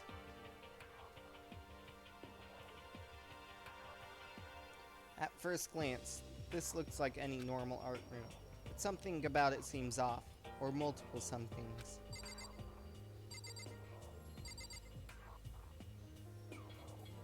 Huh. And there's that door.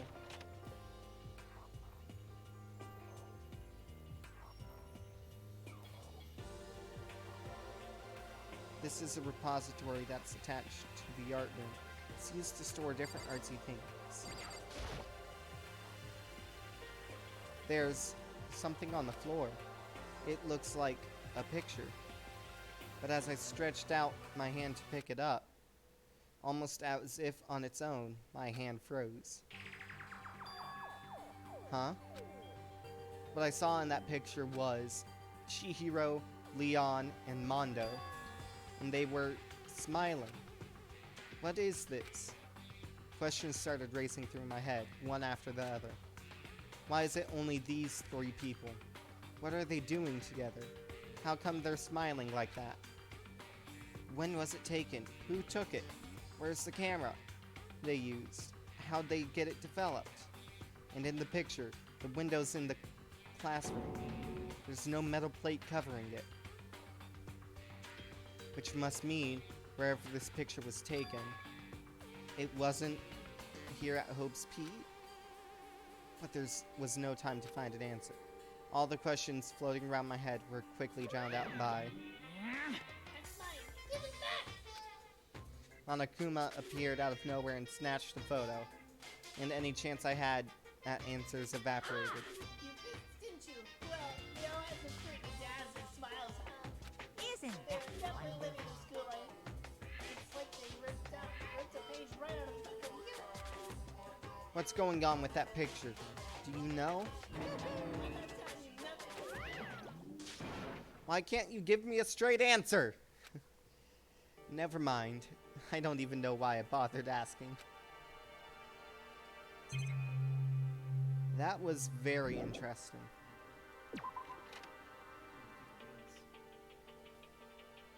I'm thinking they're not actually dead. There are paintings lining the walls. Or I'm supposed to talk to him, aren't I?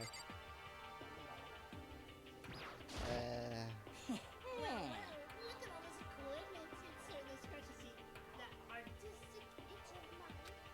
Art supplies, of course, but they've also collected all kinds of sculpting tools. So, Hifumi, do you like sculptures and figurines and stuff? Yes, indeed. Well, normally, I limit myself to 2D, but figurines are like borderline 2D, so it's okay. I don't know how that's borderline, but okay. Should we just skip this then?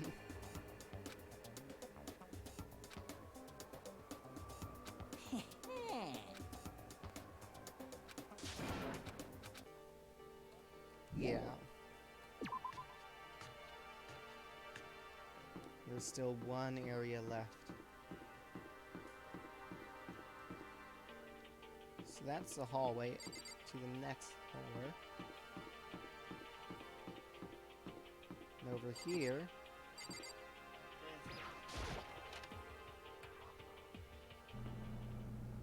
Oh! This is the physics lab. It's less like a classroom, more like a research institute.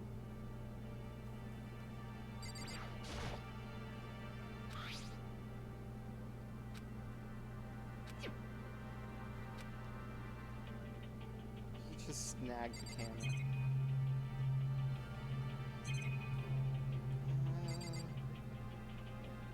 This? What's up with this ridiculously big machine? Watch out! What? What? You want to do some quantum leaping? Huh? That's a time machine. Pretty awesome, right? It was designed by Steve Gray. The ultimate physicist. Yes, physicist. They don't go through anymore. They died during the tragedy.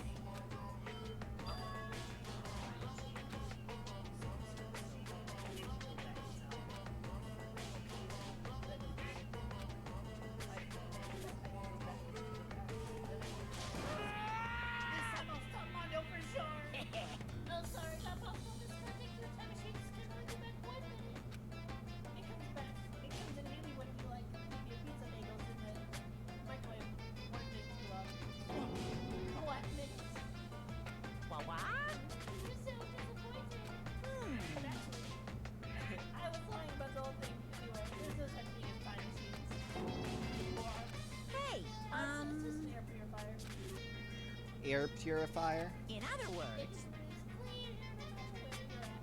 Whether you can even live on Mars.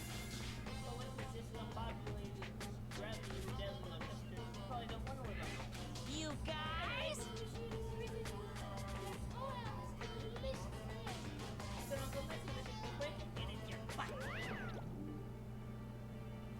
This huge thing is just an air purifier, and more than that, to go out of your way to say something you know will hurt someone who's already suffering. God damn you. Nice. Room in the back.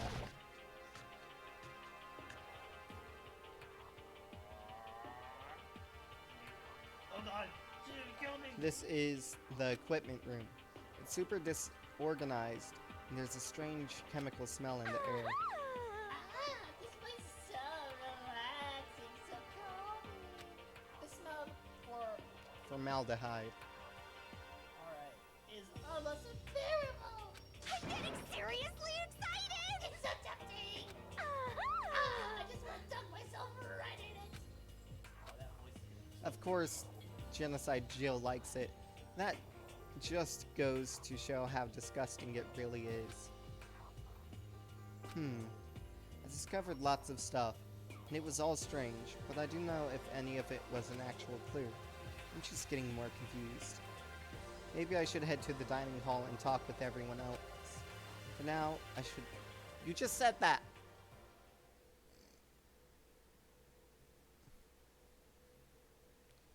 When I got back to the dining hall, the first thing I noticed was...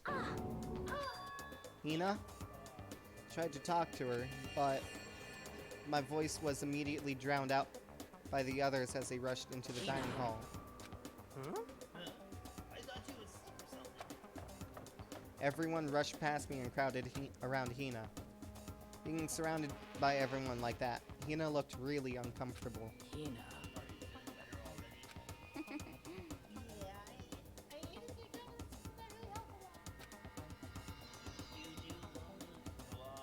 You do love those donuts. But wasn't it your stomach that was hurting? Well, My stomach did kind of make me hungry, so you know. I guess my mouth is kind of fuzzy over here. They say if that a goldfish will eat how much food you give it, even if it's with This also feels pretty much the same as like, Just a second. hey, I'll eat me before I'm ready for the time. Well, Anyway, I was worried about you. Sorry. Besides that, you! Huh? Oh, Jesus. Jeez, your knockers are huge. What the heck? Did you convince them to double up on milk production? Bastard! Stay away from me. Anyway, first things first. We should talk about what we found. Right, Taka? Right. Alright, Yeah, I think this is a good time to stop. Oh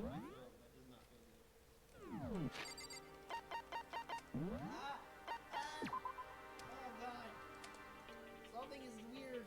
Oh god. Well, I hope you all enjoyed, everyone that's watching. Jesus! What time do you think we're gonna stream next week? Next week. Wednesday again? Wednesday. Because your work schedule got changed.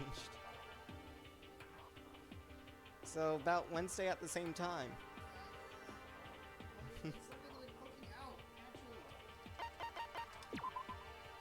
Save! I did. Did you? I'll save again.